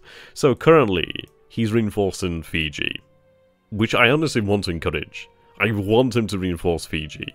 So what we're doing here then is we're going to be running reconnaissance over Suva. So Suva is going to receive reconnaissance from our submarines as they move out here, around here. Basically, I want him to believe that Fiji is the target. We're also going to be running some reconnaissance over here to Pago, as we have a submarine over here. But basically, what I want to do is have him actually believe that Suva and Fiji is the target. I want him to actually reinforce Fiji more and more and more and more. Everything he wants, he can send to Fiji. I don't give a shit. What we're actually going to do is have the 144th Division actually sweep in here to hit Noumea. Ideally, we could hit both bases at once. We'll have a force actually to head up here to take Tulagi and Luganville. So then what we'll have is Kiributai move into this sort of position here. So in this sort of position where they're actually somewhat out of range of Fiji for the most part, out of range of torpedo bombers or dive bombers, but within range to actually secure Noumea, but out of range of New Zealand, we will cut off his line of retreat with Kiributai. So everything we damage here will be annihilated. It either has to move down here and risk Kiributai, or it has to move up towards Pearl Harbor, which is going to take significantly longer, and then actually going to be moving in ideally into naval bomber range. So yeah, we're going to do this. Okay. Yeah, I mean, of course, this is the thing. I could have hit Pearl Harbor. I think I'd lost a lot of fires, but at the end of the day, we would have been able to hit Pearl Harbor and damage more ships, but I also said I wouldn't hunt his carriers. I mean, there was a little bit of confusion there. Yeah, there was a little bit of confusion in the fact that I thought I couldn't hunt carriers at all. But it turns out that was only the first day, so fair enough. I thought your major plan is to hit Fiji. Yes, it is. But basically, we have to understand the realities here, and we are going to actually take advantage of this. And the fact is, reinforcing Fiji, but I want it, if in all honesty he concentrates on Fiji, fine, let him. We'll be able to take control of the area irregardless. By the fact of taking control of Noumea, we secure here a Size 2 port, a Size 2 airfield, resources, and light industry. Light industry being incredibly important right now. If we actually repair that, that means we actually do have some supply production capability, which would help to sustain us in the area. But ultimately, it would then put us actually as a roadblock between Australia and Fiji, along with Kiributai here. What I want to do is take Noumea. If I take Noumea and base bombers here at Noumea, they will help support Kiributai and protect them, shelter them. I could obviously use New Caledonia as a logistics base, from which I could actually secure Fiji. But the more forces he pours into Fiji, the better, because once we actually move into this area here, out of range of New Zealand, close enough to Noumea, once we capture it to be protected, out of range of Fiji, but ultimately it actually does cut off his actual line of retreat here for the most part, which is brilliant, and especially so once we actually base bombers here. And the thing is, what could he do then to actually attack Noumea? He couldn't do shit. If he approached it with anything, he'd be annihilated. So I think it's a perfect plan. The longer Savia holds out here, the better. Now, we do have two submarines actually patrolling here, which is rather fun. Means that should he actually come into range of Savia, he actually does stand the chance of being torpedoed, which is great. Should he actually hit the airfield, then fair enough. We don't necessarily need it. All I need to do is actually hold onto the airfield. If I hold this base, that's all I need. What about New Zealand? Sure, he could retreat down to New Zealand, but the fact is he's going to be retreating... Well, he's going to be moving down towards Kitabutai, where I could then move down here to actually intercept him. We're going to be in a great position. Yeah, the thing is, though, if he moves down here to New Zealand, he's going to be a couple of days out from Fiji. Yeah, Kitabutai has to leave eventually, but what we want to do here, then, is remain long enough to ensure that we can actually base bombers here. We do, of course, have a secondary force, the Fiji Covenant Force, which is 2 battleships, 4 heavy cruisers, and additional forces. What we want to do here is have Kitabutai move in here, destroy the vast majority of his actual forces, like naval forces, naval assets, that sort of stuff, and then we'll use the actual Fiji cover forces to actually really ensure security. But what we need to do to ensure the fact that we can survive here is actually take Noumea. And I suppose that would form something like a Devil's Triangle. So we'd have Noumea, Funafuti, Savai. If we could actually base aircraft at these bases here, that would really hem in his unit. And then, of course, we have Kitabutai around here, which could obviously move to the north, move to the south. Basically, we hem him in the Devil's Triangle. How large are the air bases and French islands you want to take? We have a size 2 over here in Noumea, which is fantastic. Yeah, that's what we want. Right. So we're setting up some random patrols over here at, well, Pearl Harbor for the time being, just basically have him thrown off the trail for the most part. Right, I think I might have these guys actually, yeah, I'm gonna have, yeah, right, okay, so return to the port over there. I'm gonna have you actually refuel, and then you'll head out here into the Java Sea. Return. There we go. I didn't see this on the map. What about planes coming from land bases from Australia? Couldn't that be a problem? Potentially so. They could transfer to Fiji. Well, what I'll do is obviously I'll annihilate the airfield, bomb the airfield, and take out the airfield. I mean, the fact is, once I take out his airfields, he'd only really have Pigot and Nadi. So really what we want to do is destroy his airbase here at Suva, destroy his airbase there at Nadi. If we either take or destroy Pigot's airfield, that'd be great. So then, in reality, all that he has left is jack shit. We'd be able to prevent him reinforcing the area with additional aircraft, and we'd be able to basically run over the area with bombers. You're sure that you can support the bombers?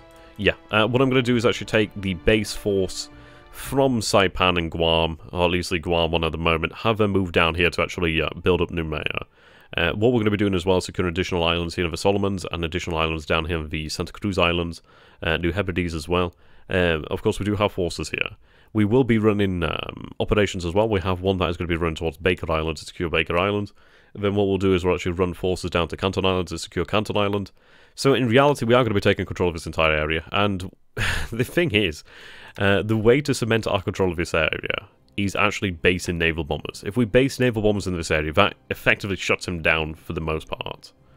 Obviously, carriers could move there with their combat air patrol, but the thing is they obviously make it a massive risk. I feel like Fiji will be a safer bet. I don't want B-17s hitting you from the Kangaroos. Well, if they do, we do have A6M2 to answer them. And of course, let's say Brisbane is 19 hexes out, fair enough. But how many B-17s is he going to have over here? Not particularly many. And what I'll do is obviously base combat air patrol over here to actually deal with that. AA would be great as well. It's going to be difficult for him, but in reality, should we actually secure the bases here, that means we can actually use Noumea as a sub-pen, New Caledonia as a sub-pen. But ultimately, the goal of this is we secure the Fiji area. We then snowball, take control of, say, Tulagi, Luganville, Rabaul and Port Moresby, and just completely shut down this area. Now, I'd imagine that THG would believe that... see, what we need to avoid is we need to avoid committing to a lengthy campaign. I think that is what THG would be completely counting on here in this area, is due to the fact that, right, he's going to think, okay, if he wants Fiji, he's going to have to bloody well come and get it, and it's not going to be easy due to the fact my forces are dug in here, which I understand probably likely. So what we need to do is we need to think, right, okay, how can we take advantage of the enemy's strength? I mean, this is it, you always need to find the weakness. His strength is his numbers. Okay, so let's turn his strength into a weakness. We'll turn his reinforcements of Fiji into a graveyard. Because in reality, I don't need Fiji. I could do this without Fiji. It will fall inevitably, but I don't want to waste time. So what we'll do then is we'll bring in Kitabutai to ensure security of the area and destroy the vast majority of his assets. Keep them in the area long enough to destroy the airfields, more than likely, to destroy his chances to actually counterattack, and then we'll move Kitabutai to the Dutch East Indies. But the good news is, once we have naval bombers set up over here, that means that, well, we effectively have Kitabutai whenever we want it. And the fact is, once he loses sight of Kitabutai, we can obviously have Kitabutai head for repairs, obviously have the carriers that are less damaged, probably still remain operational. But in reality, he's hoping that I'm going to get bogged down at Fiji, and he's going to be in for a rude awakening when, in reality, we're only going to spend maybe a week there at absolute most, and then move on to the Dutch East Indies. Where, yeah, okay, he's going to be super, super unhappy. Right. Okay, so we're going to move some additional G4s then. Well, we're not going to go directly after the heavy cruisers. Depending on what he does, he's going to either move them into range, or they're going to come into range eventually of naval bombers anyway. They're a secondary target at most. In reality, the real targets are destroying troop transports and actual tankers, really, just transports in general.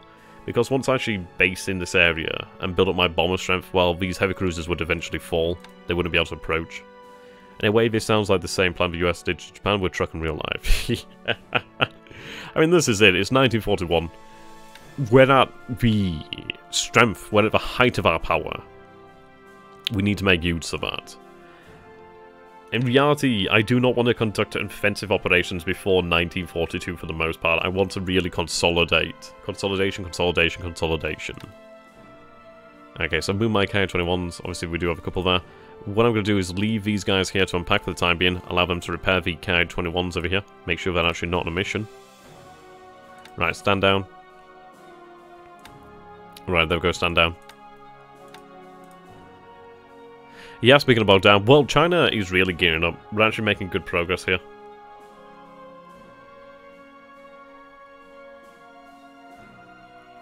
Things are moving in our way.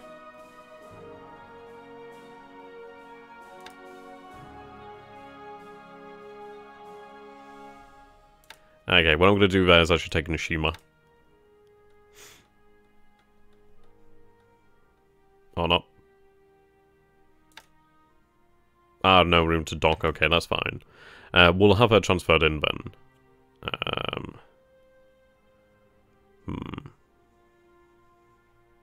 How big is the 21st? Oh, it's not big at all. No, it's not going to take long at all. I imagine we'll be ready in a turn. Can I give them some additional torpedoes while I'm here? That could be a good idea. Yeah, if I can give them some additional torpedoes, that'd be great. Yeah, exactly. Well, we're actually building up our momentum in China. That's the thing. It's like, once we get the divisions moving, we'll be able to take key targets. In reality, China will take time to fall, but it is definitely, definitely doable. He can delay me, but once we build that momentum and really start smashing him down, it's not going to matter too much. Right, Nishima moves in. I do have two AMCs over here. These are really good. I think the AMCs definitely belong in the Pacific. I think this is where they can actually be of the most use. In reality, it's a fast transport machine. Or at least it's just a fast troop transport in reality. 18 knots, fantastic range, armed. Hell yeah. It's not very well armed. It's not armoured, but it moves pretty quickly. I really like these guys. And they actually have a pretty fantastic troop and cargo capacity, so I think they're bloody fantastic. Right, so they'll move out as of next turn. Yeah, we're going to head to truck first and foremost. Head to truck, refuel at truck, and then move on into the Pacific. We'll have her head down to Noumea eventually. Going to take a couple days, but taking Noumea is going to take a couple days anyway. Prep 21st Air Flotilla, currently Clarkfield. Okay, good idea. So I've joined today's game. Has anything important happened while I was gone? Hello there, John. Well, we're still on the same term as before, but we have made some very important decisions in regards to basically how we're going to flow with operational. We are transferring 3G4 M1 squadrons into the Pacific. We are actually approaching now the Fiji operation in a different angle. We are going to move down here with Kitabutai. The 144th is going to secure Noumea. We're going to take Noumea, base bombers down here at Noumea, as well as obviously bases over here. Have the forces from Tarawa take control of Baker, Canton Island, and then obviously be in a position to secure the area in general. I really agree with you on this plan, because once the US industry gets going, it's going to be tough. Yeah, absolutely. We're at our strength now. This is when we need to be aggressive. I've been very aggressive, and ideally want to be more aggressive. Not to the point of which it's ridiculousness, because I don't want to do something that is, I don't know, I wouldn't go for something that's a like 99% chance of failure. Unless it was really, like, worthwhile, and then I probably would. But, if I just... which one is it I'm actually loading here? I should probably check. Am I loading the 21st or the 23rd? I'm loading the 21st. Okay, so I gave the wrong one torpedoes, but that's fine. Right, build them up over here. Yeah, they're actually back in our territory, just recovering. It's going to take some time, but we'll have them recover. Transports are in combat, yeah. Well, these guys don't matter if they're carrying... Oh, yeah, you mean the 144th? Yeah, they're in combat. Okay, prep the 21st.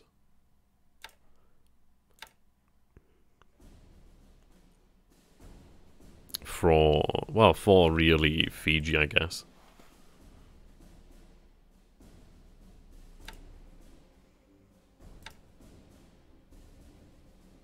Yeah.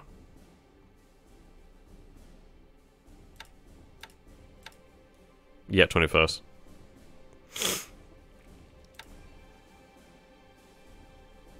Right, fantastic. Okay, so let's transfer our G4s into the Pacific.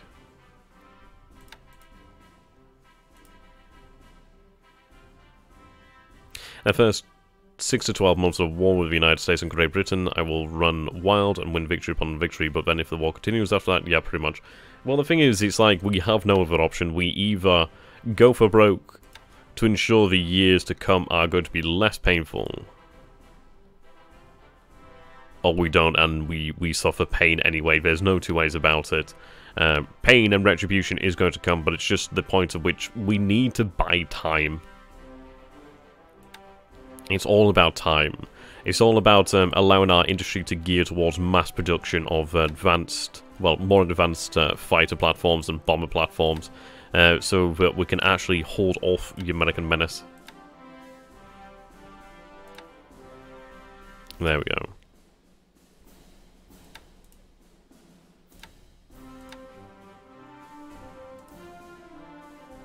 Yeah, there's a lot of bombers here now.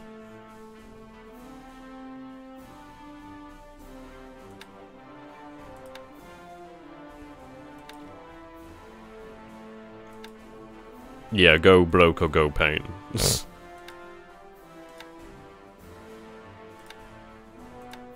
Pretty much.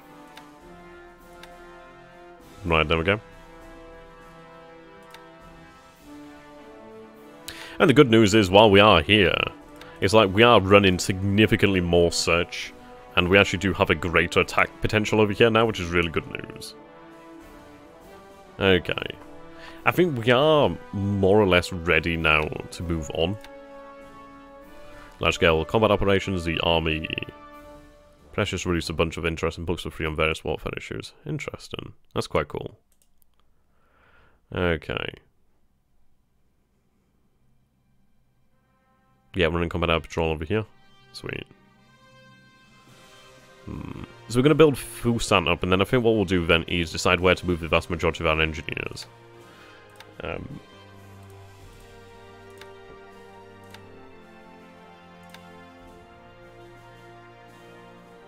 looks like all of our AMCs are now actually busy.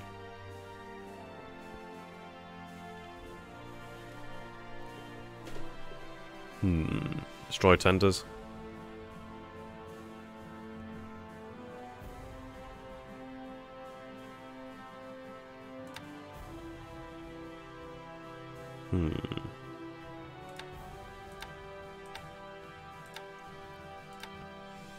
I don't know about you, but I think it's actually a waste of time having this AV here. I've decided against it. We are going to move it into the Pacific.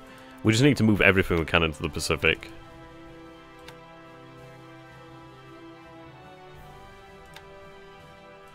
An additional AV is going to be worth a lot. So have a move. The army in the south, if China... That was pushed back. It's not going to be pushed back. If he pushes it back, then it doesn't matter too particularly much. We'll push him back.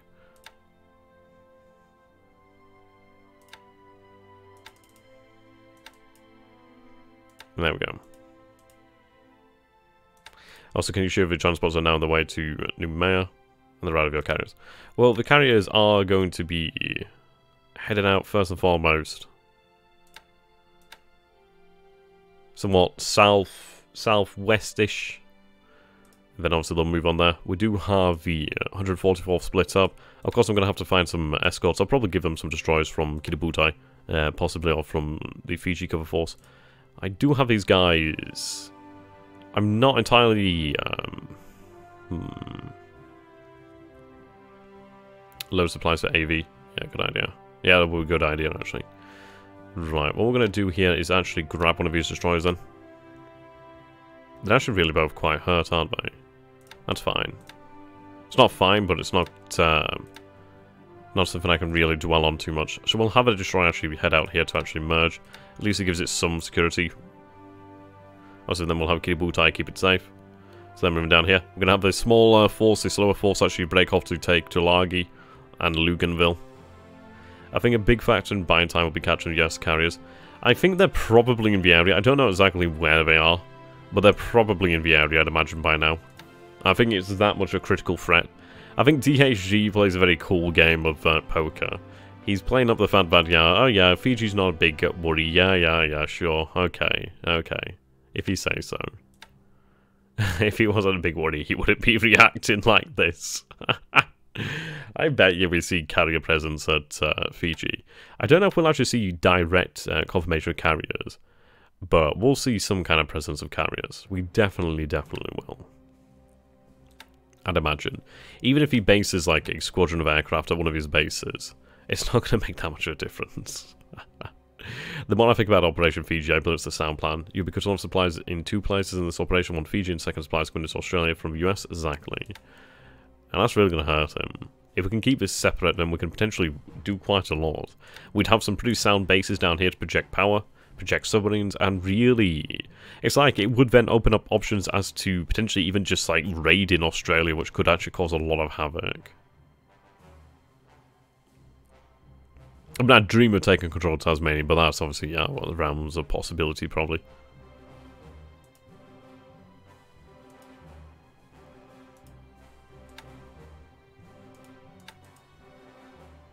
Right, high threat tolerance. I'm going to have you move at full speed just to ensure that you might be able to catch something here.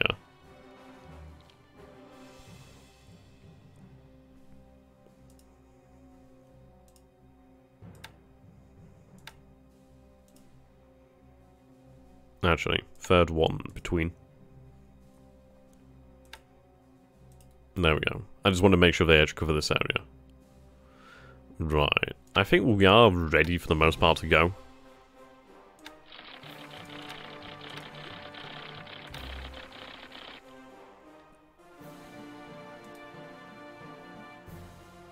I mean, I could have my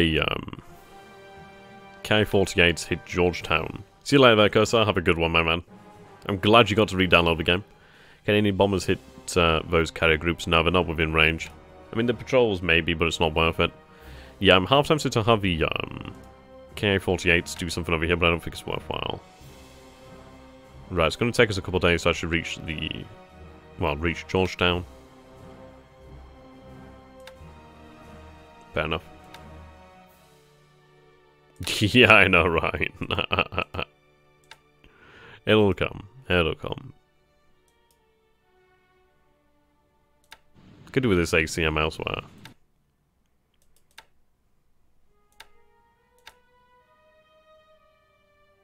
Oh no, they're not going to be Wildcats. The best we're going to see here at the moment. Taking Tasmania, Fantasy by the Japanese High Command. Yeah, pretty much. Okay, I need you somewhere actually. I might mine Fusan additionally.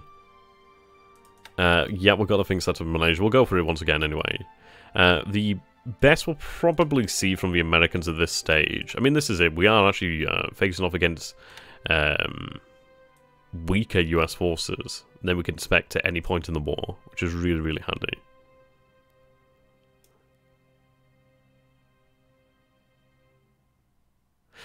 They weren't actually patrolling, they were set to sweep.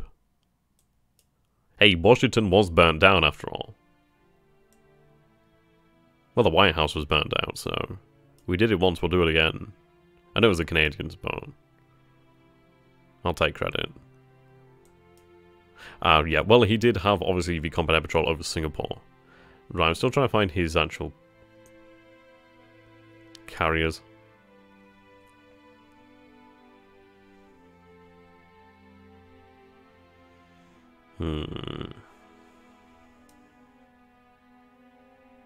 I love the fact that we can see B-29 super fortresses. Ah, God, I'd never ever want to see these guys. Look at that range. Bloody hell. Look at that bomb load. Holy shit. Crazy. What the hell's a C-33? Huh. Okay. Yeah, the one of 1812. Okay, here we go.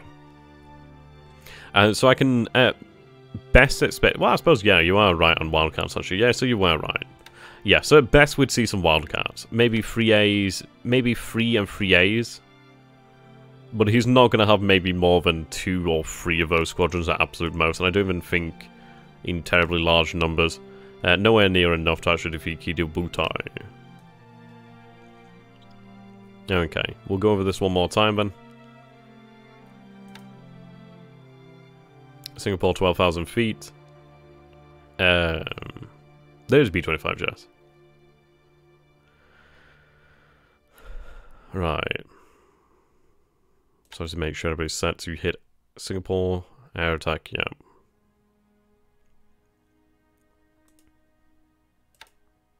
$12,000 feet is going to be important. The 3rd KUS is going to run sweep over Singapore. The Japanese men in the White House, another fancy 9 Japanese aircraft. Well, I probably had it. I could give them some extra reserve. Yeah, this one is actually size 45 in total. I'll give them 2 planes. Or am I going to regret that?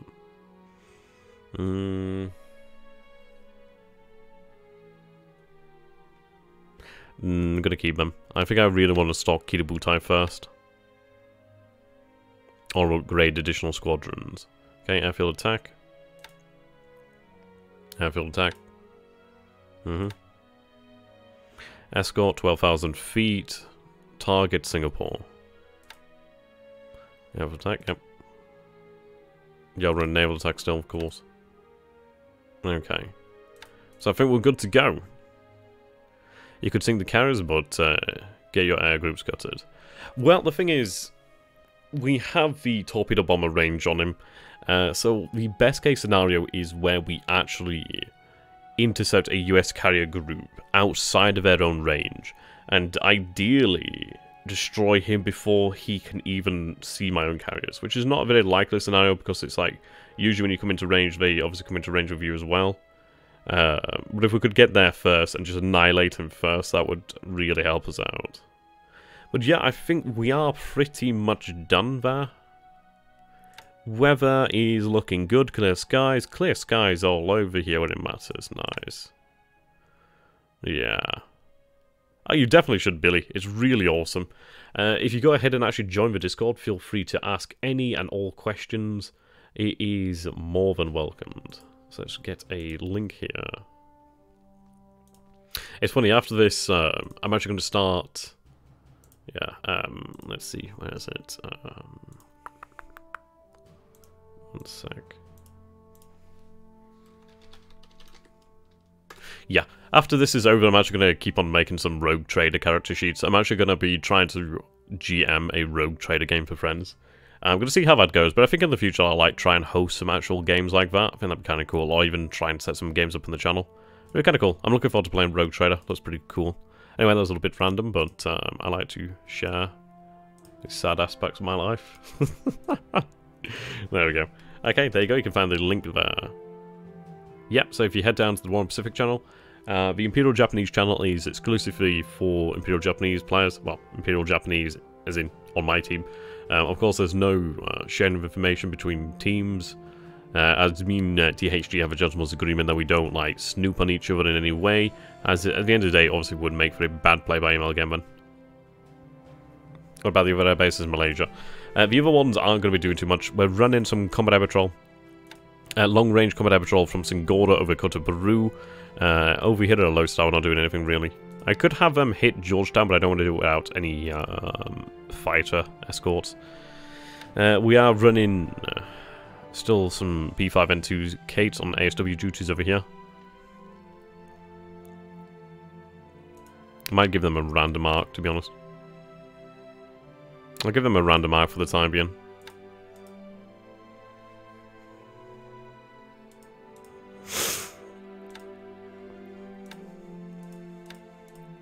There we go. I mean, we'd like to think about moving the Congo soon. I'm going to do that once the area has settled down to a sufficient degree. I don't really want to be taking the risk right now. We are going to have some additional forces trying to make it into Mersing next turn, ideally. Might make the difference between life and death. Good detection here. Yep, I think it's going to be a... I think we're going to see quite a few... We might see a few losses to flak. I don't think we'll see a huge amount of bombers actually fly. I think in some ways having less bombers here is probably better, as we'll have more fighters to actually take out his combat air patrol. And then the bombers that do make it through will obviously cause damage, and then afterwards we can actually build upon that damage. So in reality, he's got, in actuality, no options here.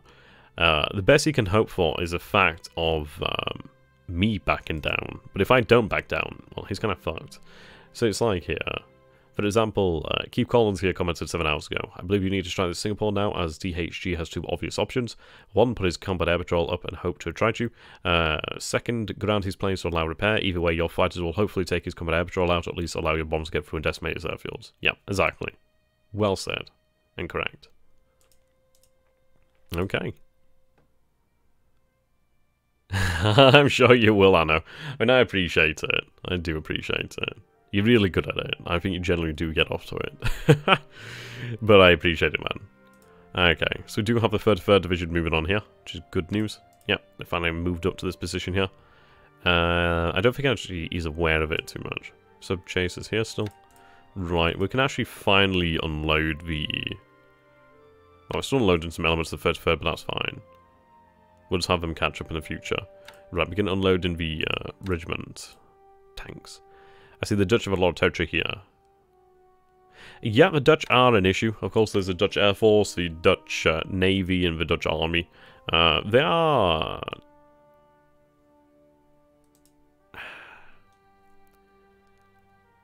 They're not a major power, but they're a power to be considered. It's funny, actually. At the moment, before I started streaming, I was playing Victoria 2, so I'm playing as, like, the Shogunate of Japan. I mean, well, Shogunate of Japan. Obviously, reformed into Imperial Japan. But I actually did conquer Indochina, so all of Vietnam. But I did it as Shogunate of Japan, so basically conquered and turned all of this into states, and then started conquering out here. So it's actually rather interesting. It didn't go as I would have hoped, and have Japanese forces emigrate in here, while Japanese people emigrate in here. Went the opposite way. So, Tokyo is actually, like... 75% Japanese and 25% Vietnamese at the moment, which is quite interesting. Could try to blood your nose then withdraw. Yeah, pretty much. But the fact is, if he withdraws to Singapore, which is the greatest airfield in the region, he's going to suffer.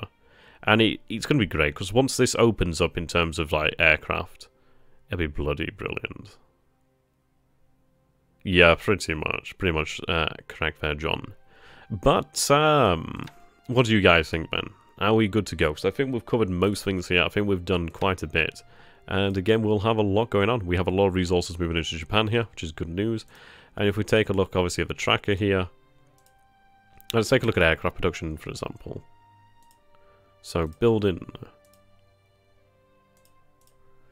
Yeah. So, we are building up our zeros over here. So, we're producing about 2.23 per day. So, we'll have 10 next turn. We also do need to replace our Ki-21 2As that were destroyed. Yeah, so we did have 10 previously in the pool. So producing between 1 and 2 per day here. So the good news is, well, it's going to take some time to replace those losses, but it's not going to take as long as he would have hoped so. And we do have additional K21 to move into the area, so we'll be fine. It's going to take a couple days, but we'll replace them. Obviously, production is gearing up as well. Is it actually gearing up? Yeah, it's gearing up. Still got quite a few more production facilities to repair. We produce 1.5 per day. Yeah, me neither. I think it's going to be a very interesting turn. Indeed. Right, so by build per month. As you can see here, the KI-43-1C Oscar is really increasing in numbers as well. It's like you take a look over here then. So currently we have 12 of them in the pool, producing 2 per turn. We actually had 4 produced there, which is interesting. Which is going to be great. So we'll actually be able to look at converting another squadron. Probably going to convert the KI-43-1Cs, sorry, 1As over here, to the 1Cs. We might even do it soon, maybe in the next few days. Obviously need to have them move to an airfield where it's actually safe. Indeed. Okay, so I think we are good to go here. I think this is probably the best we can manage. These submarines are going to be pulling back. We're going to have a submarine run reconnaissance, so pick up a go. And we'll have this plane, should it be ready next turn. Right, actually, which does remind me. I do have another H6K4 here. So one of them is still to be repaired. It's going to take 7 days, so an entire week. But one of them is ready. Now, you belong over here at Tarawa. What I'm going to do then is actually transfer you to Tarawa.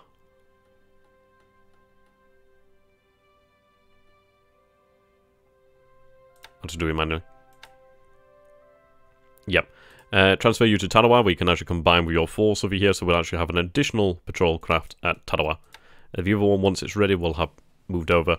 Like, I do have a couple of H6K4s. I'm going to actually pretty much move all the H6K4s into the Pacific, because the good news is once we actually take these islands, I can actually base H6K4s then, and we do have an additional AV to come down here to Tarawa.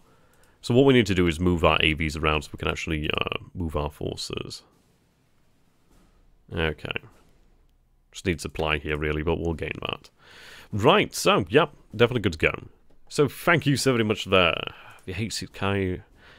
Oh, god damn it. I know, you... insidious... son of a bitch.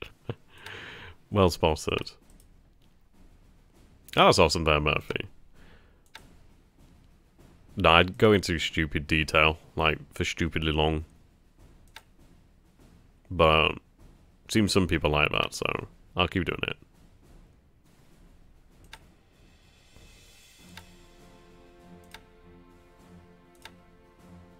There we go. A couple more ready in soon. Obviously, we're building up the amount of AV, well, aviation support we have here at Tarawa engineers. Obviously, them branch out. But thank you so very much there, ladies and gentlemen, for watching. I do hope you have genuinely enjoyed this. And if you'd like to go ahead and possibly consider supporting the channel, you can do so in a number of ways. Some of them being, of course, PayPal, Super Chats, or even backing me on Patreon. Definitely does help out a great deal. So until next time, thank you so very much for watching. I do hope you guys have enjoyed this. So what we're going to do here then is end the order phase. And indeed, let's go with something. Now, what should we go?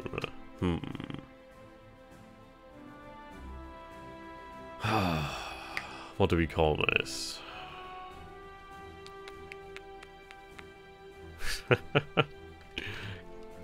Kamikaze.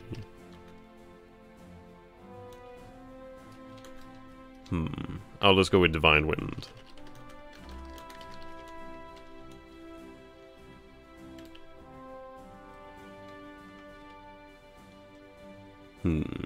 Yeah, I'm really glad. At the end of the day there, Billy, I'm still learning to play the game myself. So this is great not only for me, but everybody else who's learned in as well. Do you feel the... yeah, a bit of shit talk. That's what we like. Right, there we go. I'll submit this turn over to THG, and we are ready to go. Indeed, Operation Fiji will be, I predict, a success. I think we are going to see carrier presence. I think it's not going to be direct, but the good news is, should we actually secure air bases, we might be able to catch him out with his pants down, because then obviously that extends our reach dramatically past that of Kitabutai's. So he might be hiding out there in the Pacific, but the thing is that if we actually find him with naval bombers, he's as good as dead. So, until next time, goodbye for now, ladies and gentlemen. Have a great evening or day, whatever you are, and whatever you're doing. Until next time, adios, muchachos.